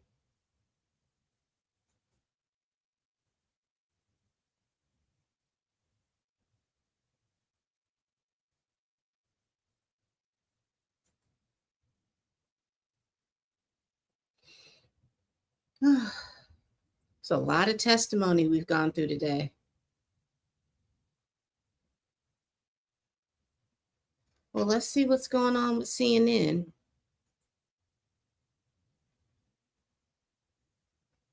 Clark testifies that she's unsure how Combs and security entered Kid Cudi's apartment.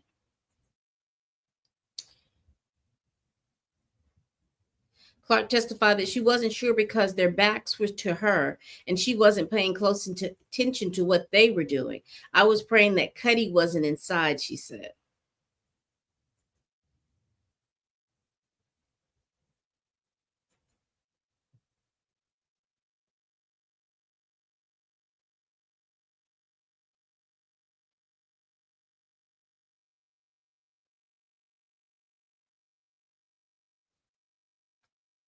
All right. Says here, Agnophilia, then you see the Porsche coming up the hill. Capricorn Clark, yes. Cudi in the black Porsche. He stops next to us, then speeds off. We chase him. Then Capricorn Clark, he loses us. We turn away. We then see the police pass us.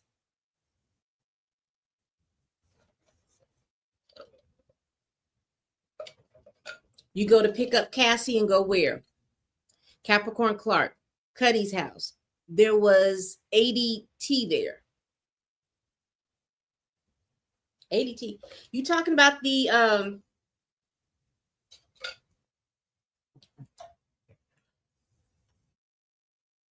security stuff there?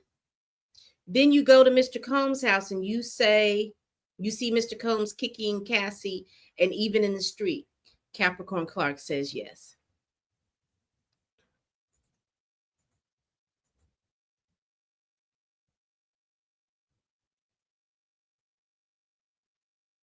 So that's it. Let me see where we are. So that means it is 2:50 there. They stop at 3:00. So they may be winding. They may have found a good place to stop this prosecute. They may have found a good place to stop. We'll see in a minute. Does anybody have any questions, whether you are on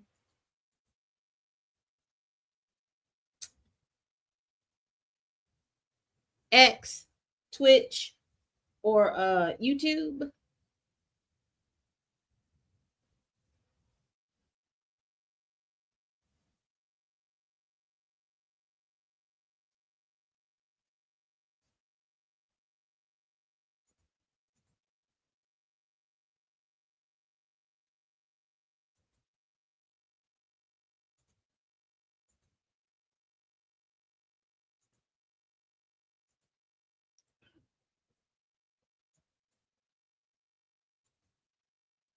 All right, let's see where we are. No questions? No questions? Let's see where we are.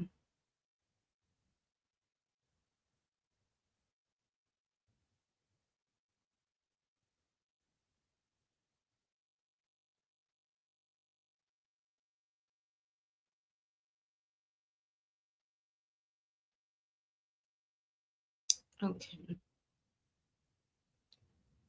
All right.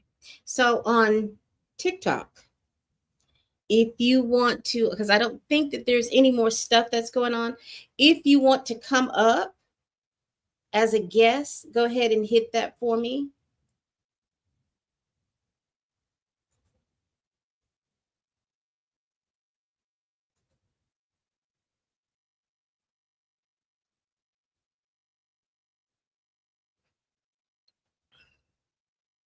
Because I'm not sure what the difference between being a host and being a guest is, but I don't want to co-host with anyone. But if you want to come up as a guest, I'd definitely let you up and we can ask some questions.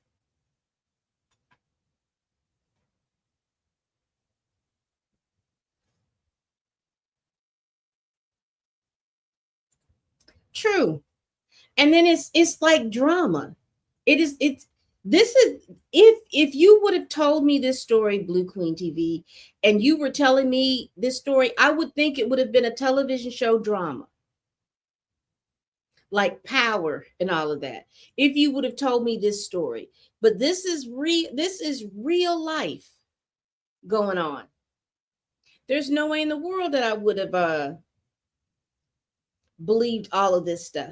But what's interesting, as I'm reading some of this stuff, they are really quipping in on the fact that when we look back at Kid Cudi's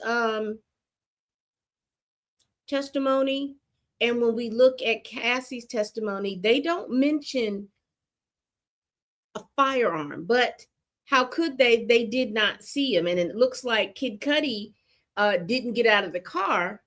He just drove off with her. And someplace somewhere, Capricorn Clark met up with them. I couldn't figure I couldn't figure out where that was, but they probably wouldn't, because Diddy all Diddy wanted was Cassie at that point, and he was doing everything that he needed to do to get Cassie.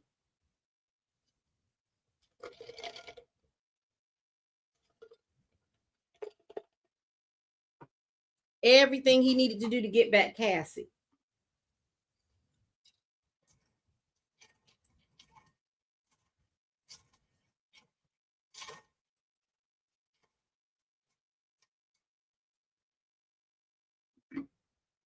What do y'all think about what do you all think about Capricorn Clark as a witness?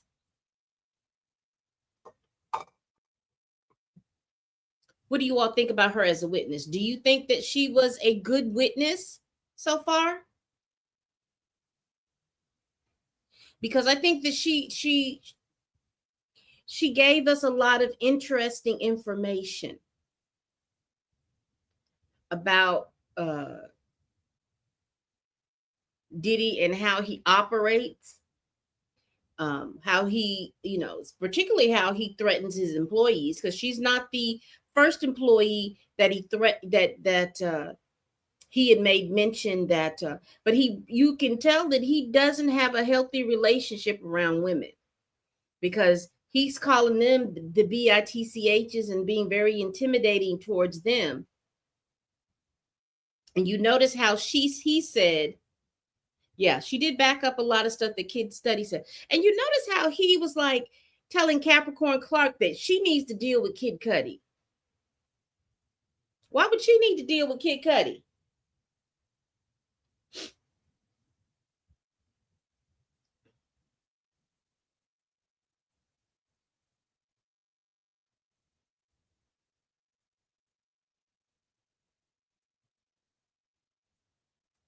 Why would she need to do that? That makes no sense.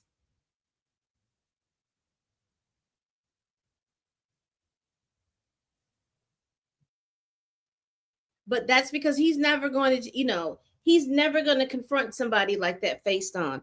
And you remember what Kid Cudi said, that he was standing with his back turned looking like a Marvel supervillain.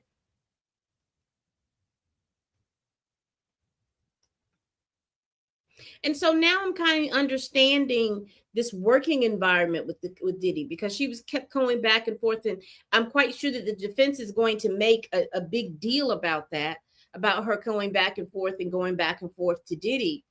But to me, it's like he made sure that they came back, because the way he was setting things up, the way he said, "Oh well, nobody will ever work with you again."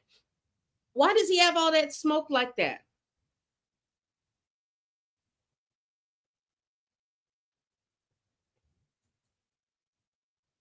It makes no sense to me.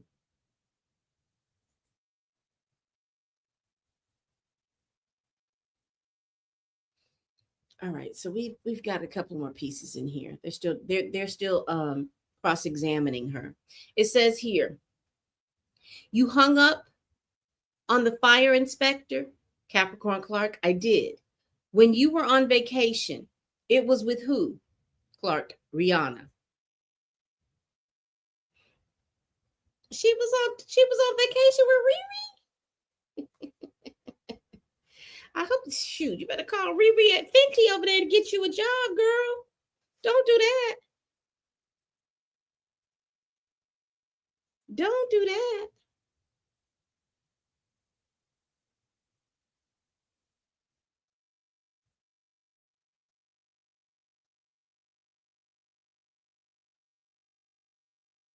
All right. Man, Capricorn Clark is in here deep. She knows, like I said, it's still small, but still, we love about girl, Riri. After you were fired, what job did you get? She said, I was hired by Chris Lightly to work for 50 Cent.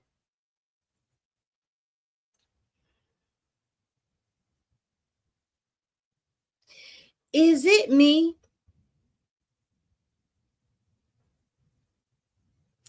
that people, particularly men folk who are in the orbit of Diddy, seem to be either dropping, falling from the timeline, so to speak, or prune themselves from the timeline, or leave this timeline with suspicious reasons? Because I am noticing that there are several people that have been mentioned so far that if they come around Diddy's orbit. Now, I am not telling you that anything, but I'm just saying there is a lot of folk that have been pruned from the timeline. They pruned themselves from the timeline. But anyway, all I'm saying is that this Chris Lightly guy, I understand that's no longer here with us. Here you wrote to Mr. Combs one day, you'll forgive me anyway, be well, XX. Capricorn Clark, yes. You wrote on February 28th, 2015, your grace period to be mad at me has surpassed the agreement time, LOL. You wrote that? She said, yes, sir. Please read this out loud. Clark, I wrote, she was never my friend. She wanted me gone, I realized. Did you think Cassie wanted you gone? Clark crying, sorry. This is complicated for me. I felt that I was Puff's protector. What were you protecting him from? I felt I was the only one gone. She was still there, and things were getting worse. I tried to keep professionalism as the goal. Agnifilio, you thought you could be his protector? Capricorn Clark. It was to move the ball forward, the goal to inspire. You know, folks speak in that motivational speak. And so sometimes they may be meaning, hey, I was just trying to make sure everybody was okay. They had descended deeper in the drugs, and I was trying to make sure that everything was okay.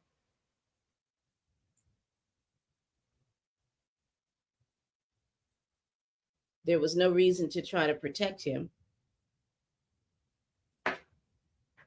There was no reason to try to protect anyone in that type of situation.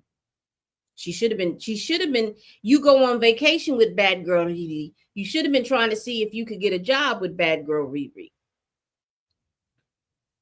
Did it hurt that he would only take you back because Cassie wanted? Capricorn Clark, yes. I have no parents. My son's autistic. My stakes are higher, sir. How much more, Mr. Agnifilio? Can I talk to the government? Sidebar. Oh, she needed to be inspiring to him to be a good person. Possibly, but we kind of see what she's dealing with. She sounds like she is a single parent. She has an autistic son. She probably needs the health insurance and all that other stuff. But like I said, you've got a Lauren London, you've got a bad girl Riri. I am quite sure that there was something that you could have, if you would have asked, that would have been the question, instead of trying to go back to what you. But again, some people rather go to the devil they know than to the devil they don't know.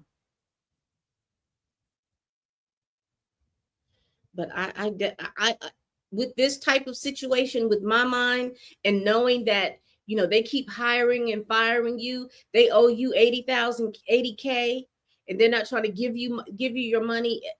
At some point there needs to be a conversation had about, okay, I need to figure out what else are my options, and who do I have that I can get options, because I know all these people in the industry. And because she said that she worked with Jive, she worked with different records, so I'm quite sure if it just seems like there needs to be, she could have I wonder where she's working at now, because I don't think she's working with Bad Boy.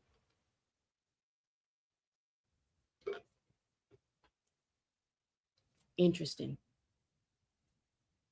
Make sure you all in Twitter are tapping the screen, and also that you all that are watching me on Twitter X, because that's where a majority of you all are watching me. Please make sure you all are hitting that heart. And those of you that are watching me on YouTube, please hit that like button. And whatever it is that you all do over there, Twitch, please do that for me as well. All right.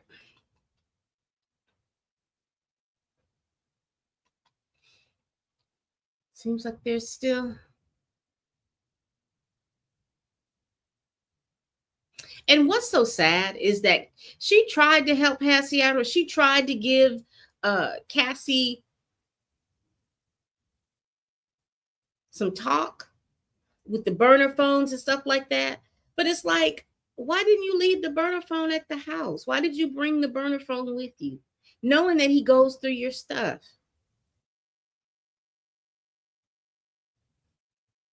And I hate to sound like this, but it's almost like she wanted to get caught, but she wasn't expecting the level of violence that happened with that.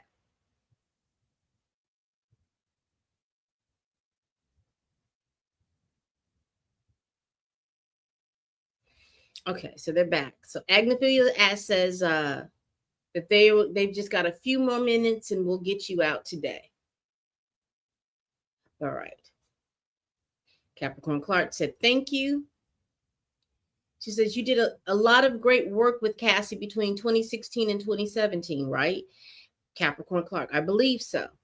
He asked, did Cassie have an addiction problem? And Capricorn Clark said yes.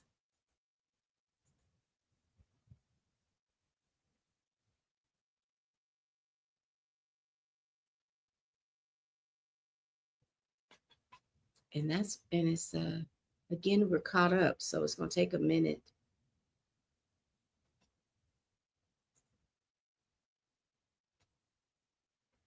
And CNN hasn't updated either.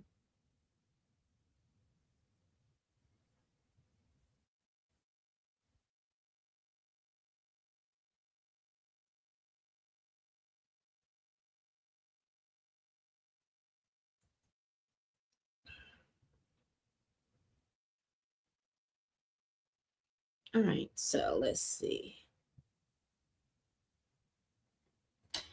Rach, would you want to come up?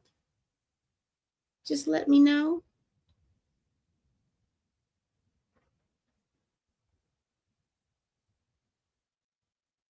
And who else? Very.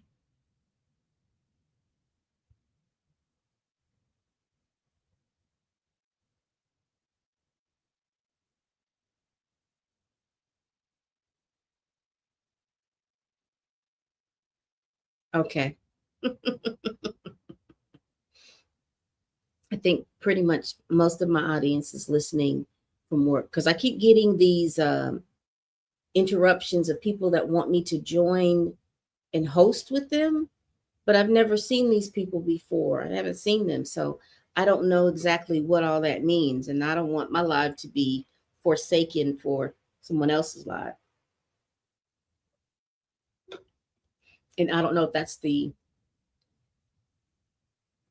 right way to be able to do that or not. But again, if you all want to come up and you can, hit the guest button. And then when it flashes up, I'll definitely pull you up. All right, let's see if there's any more additions.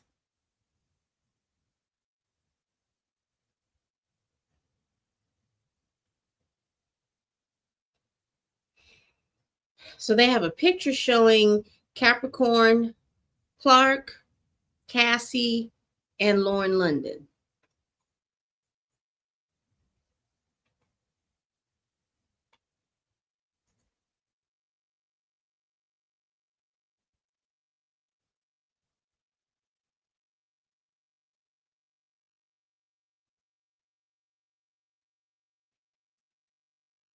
So Agnifilio asked, you made a short movie with her? Capricorn Clark, it was called Love a Loser. Agnifilio, you wrote him asking for forgiveness? Cece, I wanted my life back, my dream, my competency.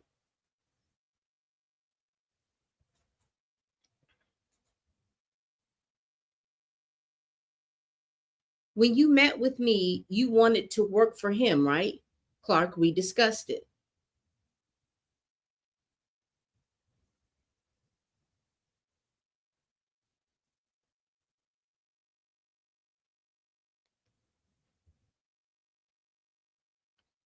Agnifilio, nothing sooner, nothing further.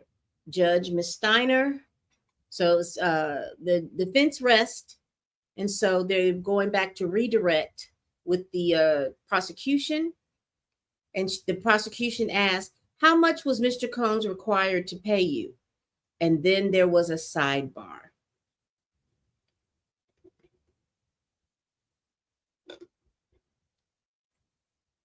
What?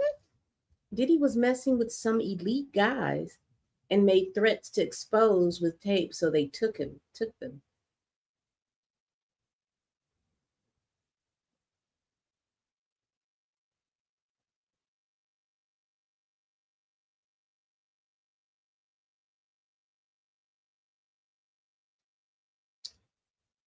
I don't think that I don't think the feds, and this is from Mick MC.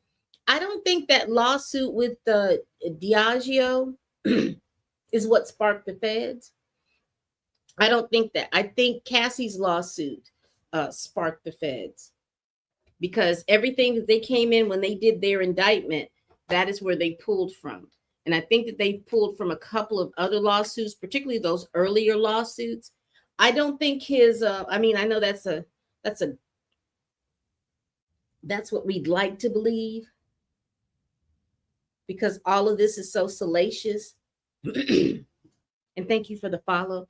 But I still believe that the lawsuit that Cassie filed was the triggering factor for the feds, because what I've learned after following a lot of these trials is that, you know, a lot of times we ask, well, why didn't they file a criminal file? Why didn't they call? Because a lot of times, sometimes it takes the filing the police report and doing it never doesn't move the criminal case. Sometimes it doesn't move the criminal case, but they can file a civil case. And if they file a civil case and they start outlining what's the stuff that happens, that sometimes jump starts the criminal case. And that's what happened here.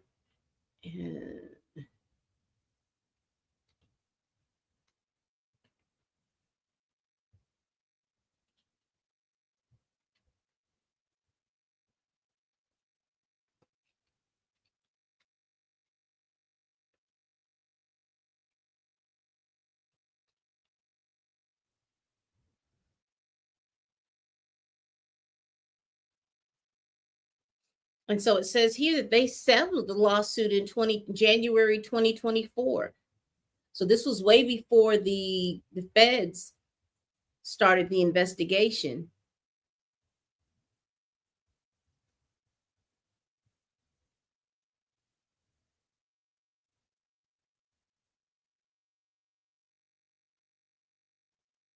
And it doesn't look like he was such a big winner, because it says here that Combs withdrew all of his lawsuits and allegations against Diageo.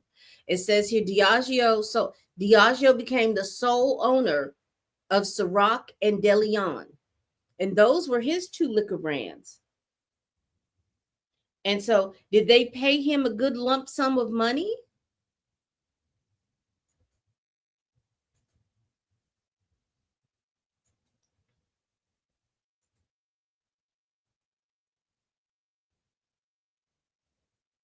They've resolved all disputes.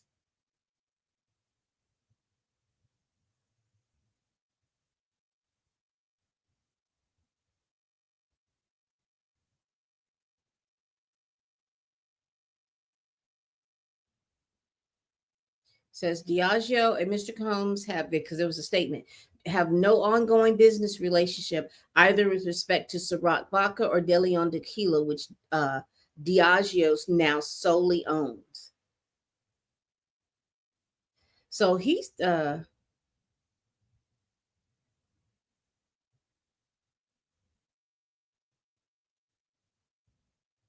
I'm reading a Variety article. I'm just skimming it real quick.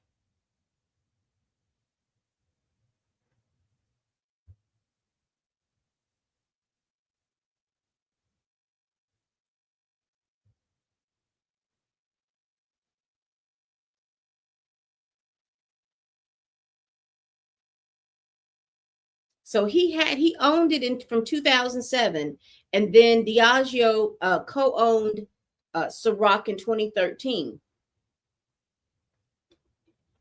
So now he's no longer affiliated with the liquor brand that he helped develop.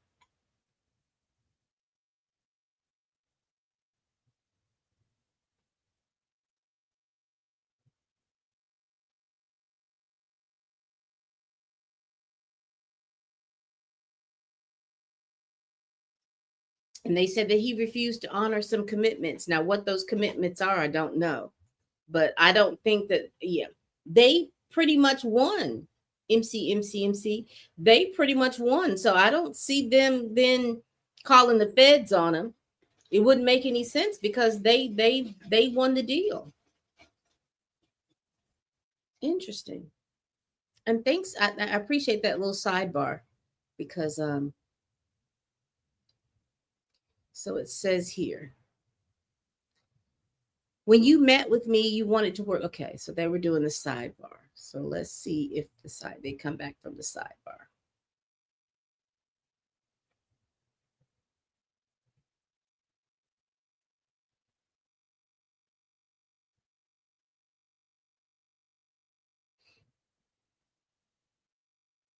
Okay. When you met with me, you wanted to work for him, right? Capricorn Clark, we discussed it. Agnifia, nothing further. Okay, they're still in their sidebar. Okay. What happened with the job with Chris Lightly? Capricorn Clark. He died the day before I was supposed to start. Then at Interscope, it wasn't about a job. They told me to leave Puff alone. Agnifia, I object. Judge sustained. Y'all, she had a job with Chris Lightly. And the day before she was supposed to start her new job with Chris Lightly.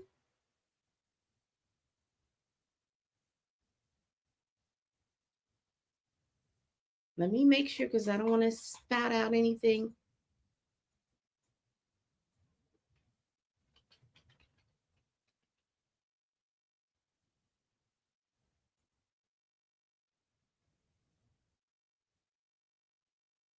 So she was supposed to start the 31st of August, 2012. And the day before she's supposed to have start, he pruned himself from the timeline.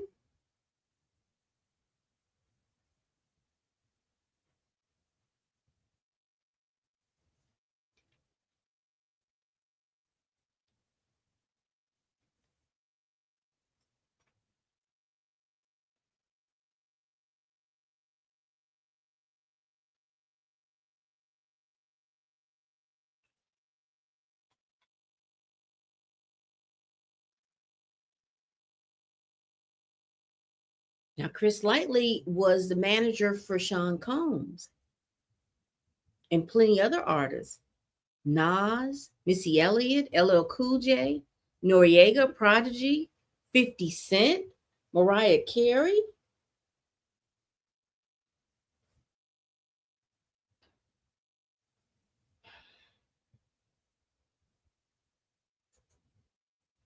This is too much.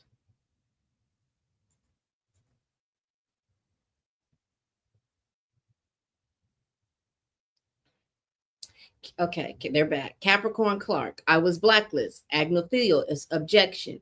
The judge says sustained. Prosecution. Why did you return to work for Mr. Combs? Capricorn. So people could see I wasn't disposable. At this level of business, he held all the power. Prosecution. Why did you meet them? Her answer, to get my life back.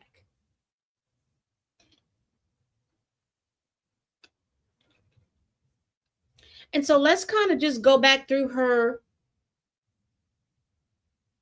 testimony. She testified that she started working in an internship with Def Jam. She started the internship, and then months later that her parents passed away. Both of her parents passed away.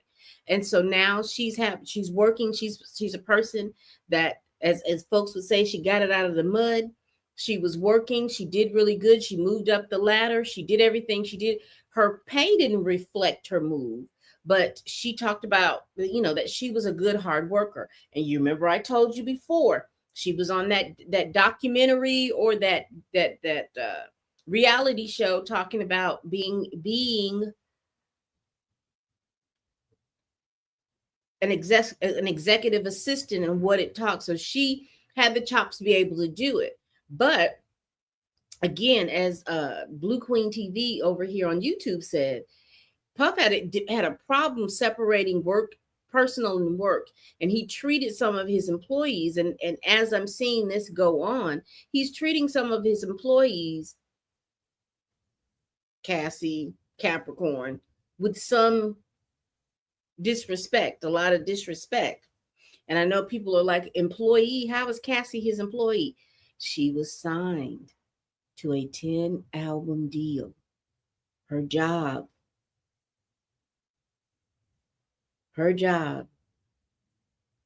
should have been working on her albums. Album 1, album 2, album 3, album 4, album 5, 6, 7, 8, 9, and 10. She completed album 1. She never made it to album 10, which is interesting. Interesting. That whole deal, I wish somebody would break down for me. And then, according to the testimony, in particularly Capricorn Clark, she wasn't that strong of a singer. She wasn't that good, but she was getting at more to at least half of the resources from Bad Boy, knowing that they were going to put her out. Because Puff had other ideas for her. All right, we're going to go back and see if they have added some more information.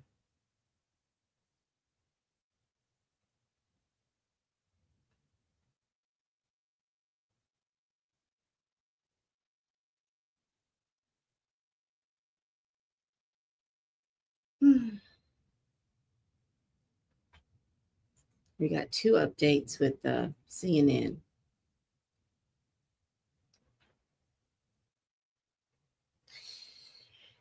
Capricorn Clark broke into sobs as she looked at emails she sent Combs in 2014 and 2014 asking him to forgive her.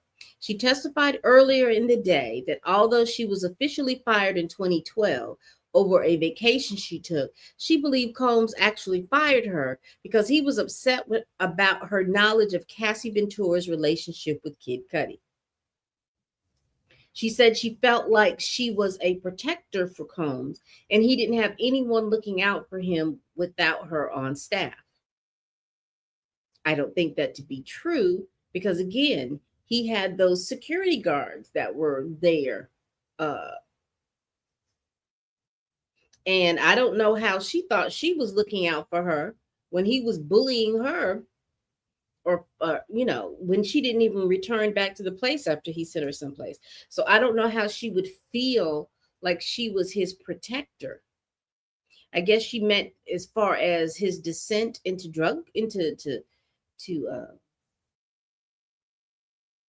mood changers,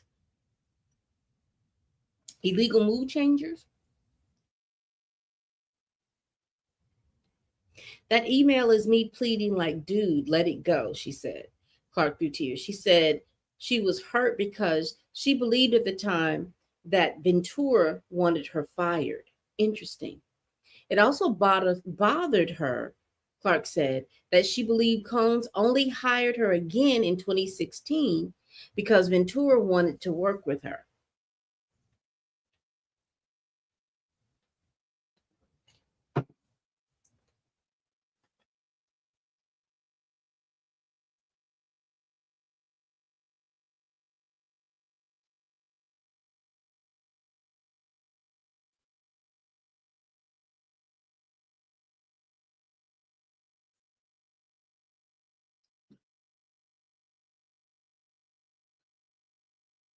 Doesn't look like they've added anything.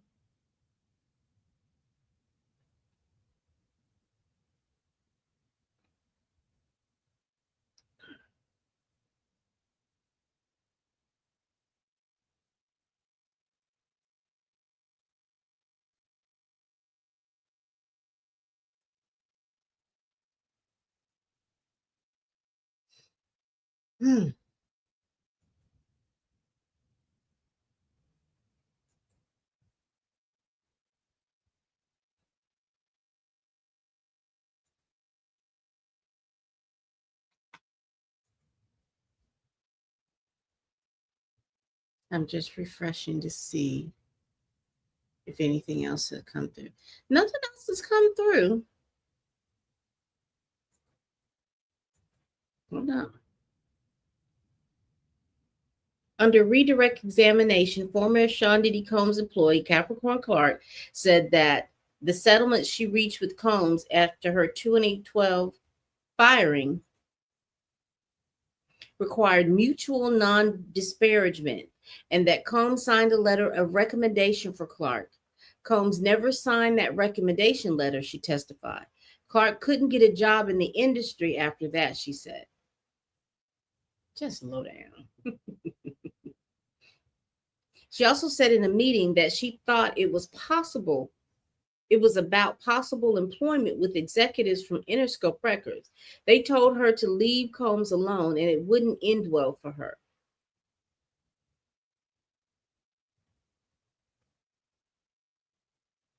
She said that in a meeting that she thought was about possible employment with executives from Interscope Records, they told her to leave Combs alone and it wouldn't end well for her. So the judge struck that part of the testimony from the record. Clark testified that she continued to look for work through 2015, but wasn't able to find a new job in the industry because she was blacklisted. The judge sustained another defense's objection to her response. She says she wasn't able to find steady work in the entertainment industry, so she started consulting. At this level of business, he holds all the power as it related to me. So she was out looking for jobs. She couldn't find jobs in the industry that she had done. So she ended up she was doing consulting work. All right. So Capricorn Clark is off the witness stand and the jury is dismissed for the day. That's what we were looking for. So that's the end of testimony for today. That was a lot. What did we learn today? I'll tell you what I have gone over so far. So what I've looked at and so far is, I think, again, Capricorn Clark came in with giving us the level of violence that Diddy would do. She talked about shown his jealousy. She also talked about her being, this is, I think, where the kidnapping charges are coming from. Particularly the one where she was taken because of the stolen jewelry. And the second time is when Puff came into her home to take her over to Kid Cudi's house because he knew that Cassie was with Kid Cudi, Scott. She testified that he had a pew-pew with him.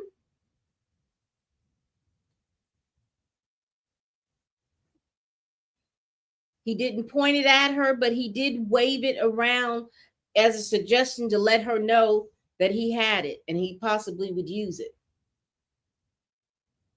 That would have been my thought, because you don't show a weapon no other way. You know, people seem to really think erroneously that, oh, when someone shows a weapon, you know, unless they point it at you, they don't mean it. No, they'll take it out of their holster or take it out of places where they're coming from, so that you would know that there is a weapon standing there.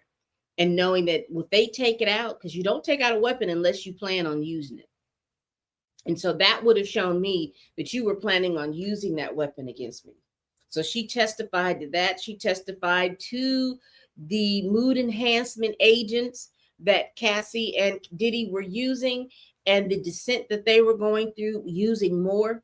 She testified to his behavior of violence against her when they were in Miami. She testified to what happened with Kid Cudi, and she named names. I think she said his name was Ruben, that came with Diddy when they went over to Kid Cudi's house. So we found out who that quote unquote associate was. She talked about losing her job and getting her job back and losing her job again. And literally when she talked about how she was blackballed, and she talked about how Interscope told her she needed to leave Puff alone. And she realized that she was blackballed. So she had to change. She even tried to ask him to give her job back. That's not what he wanted to do. So let's be clear. I think her testimony corroborated what Kid Cudi said. Now there is just a little caveats, because I didn't realize that he said, Kid Cudi said that when he came, we didn't know that there was a chase. We didn't know that there was telephone calls made for her to get Kid Cudi to give Cassie back. That's basically what happened. And then once Diddy got Cassie back, he stomped her through you stomped her head between the washers and the dryers. She said that she saw that. Ruben was there, didn't make any action. And for what we feel about that, because a lot of times it's always, well, you didn't do anything, you didn't say anything. Capricorn said something. She knew she couldn't say anything because of an NDA. So she called Cassie's mother and told her, you can call, because he is putting his hands on her. And so now we understand why the mother took the pictures that she took, because she had a heads up from Capricorn Clark that Diddy had violated her.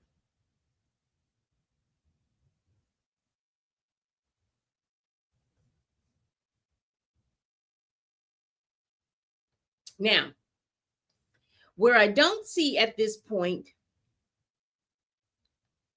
is where the arson ties in, because Capricorn Clark didn't give any testimony that she knew about the arson. She did testify that she hung up on the investigators, that she didn't talk to them. So it would be interesting to know if the investigators will talk to her now, if she knows anything.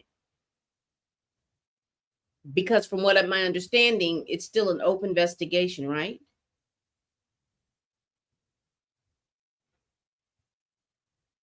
Interesting. Interesting.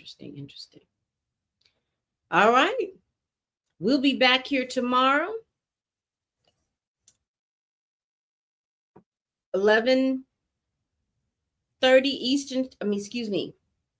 Central Standard Time, 12:30 Eastern Standard Time. That'll give us enough time to go through what's going on at lunch, what they did up until lunch, and we'll go over it. We'll go over Cassie's testimony tomorrow. We'll definitely go over that. I mean, not Cassie. Oh my goodness. Capricorn. Because I'm going to write up in my list of people who have testified. I'm going to write up her information up, and we definitely will go over Capricorn's testimony, because it's starting to, again, what I think the prosecution has proven, again, is the transportation of the prostitutes across state lines. And y'all basically, and I need for y'all to understand this and understand this clearly, it is illegal to get flued out. If you know being flued out, you're going to engage in the relations, the intimate relations that cause for bodies to touch. I'm just letting y'all know. That is a federal no-no. That is coming out of the Mann Act. And you can look that up. I've done a video. If you follow me on Pam Entertainment TV, I've done a video about the Mann Act. So you can definitely get that information from there. And also I talk about the people in the industry, from entertainment, from sports, forever. They're people that had been prosecuted under the Mann Act. So you need to make sure that you're very careful about understanding what's going on. You getting flued out, somebody paying for your hotel and paying for your stuff, and they're doing it specifically because of the intimate relations that requires bodily contact. It is illegal, particularly if you leave your home, and let's say you live in Ohio, and someone decide during All-Star Weekend, you get flued out for All-Star Weekend, ladies. Gentlemen, you're the one paying for the tickets, paying for the hotel, providing a little change for something strange, that is illegal. And I need you all to get a handle on that. And as I've said in several different streams, sexual discipline is key. If you've got proclivities and you need them satiated, you need to find somebody within the state to satiate your proclivities. You can't, no longer can you be somebody be flued out for it, because that is illegal. Very much illegal. All right, people, we do this every week. Please like, comment, and subscribe. Please share this video if you care, y'all. We're starting to, the prosecution, again, I want to say, they're putting a lot of information out now in regards to the RICO, in regards to the trafficking. But there's information, but they haven't kind of gelled it for me just yet. But the transportation, they nailed that. There is no way that you cannot say that he did not do the transportation for the intimate relationships that cause bodily touch. He's done that. I think that that the prosecution has proven that particular part of the case. They just got to take all this information, because again, you're floating information out about what was found on the computers. We know that somebody collected data. We don't know what that data is. You've introduced the arson, but you haven't clearly connected it with Diddy yet. You've introduced the way that Diddy treats his employees, that there is a lot of coercion going on.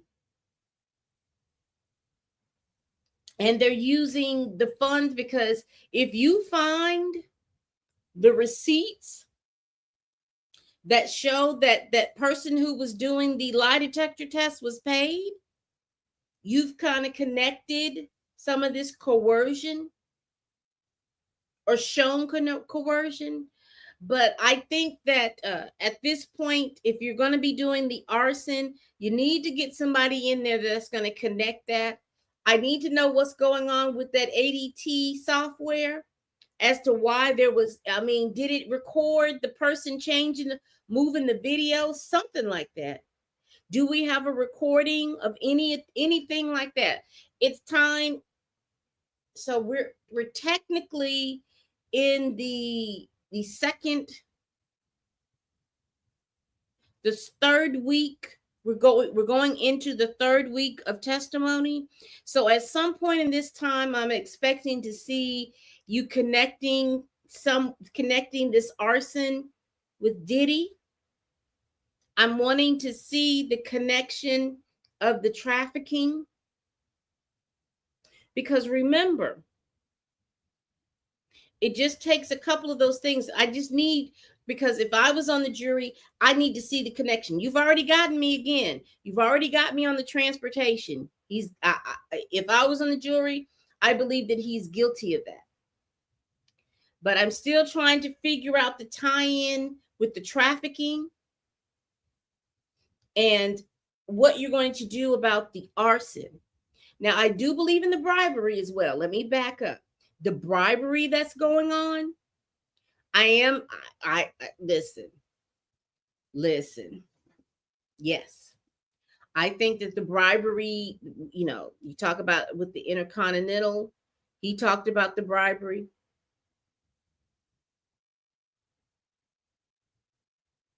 There was payment being made.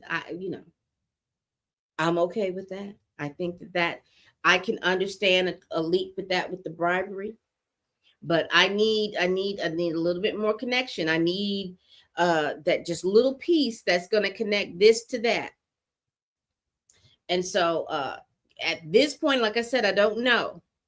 If I was on the jury, I would be still trying to think about how this RICO was working out and how the RICO charges deal with the trafficking. That's where I'm having the difficulty right now. And I just need, like I said, the prosecution is putting this information out. We're getting this information, but I need you to tie up for me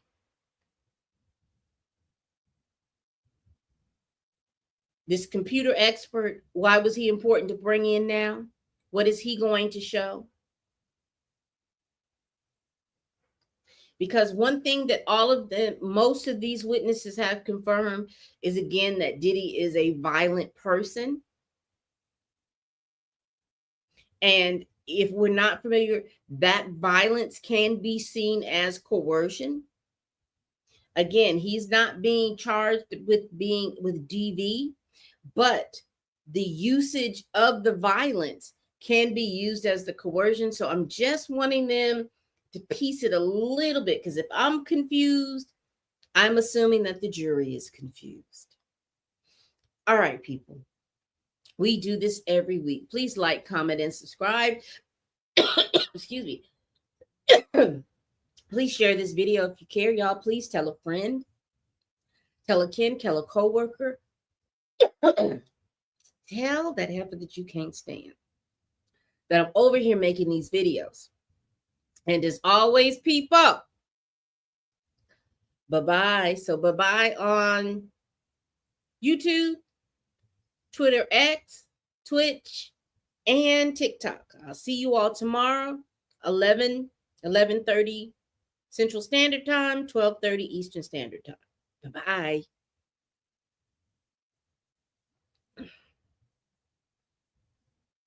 Bye-bye.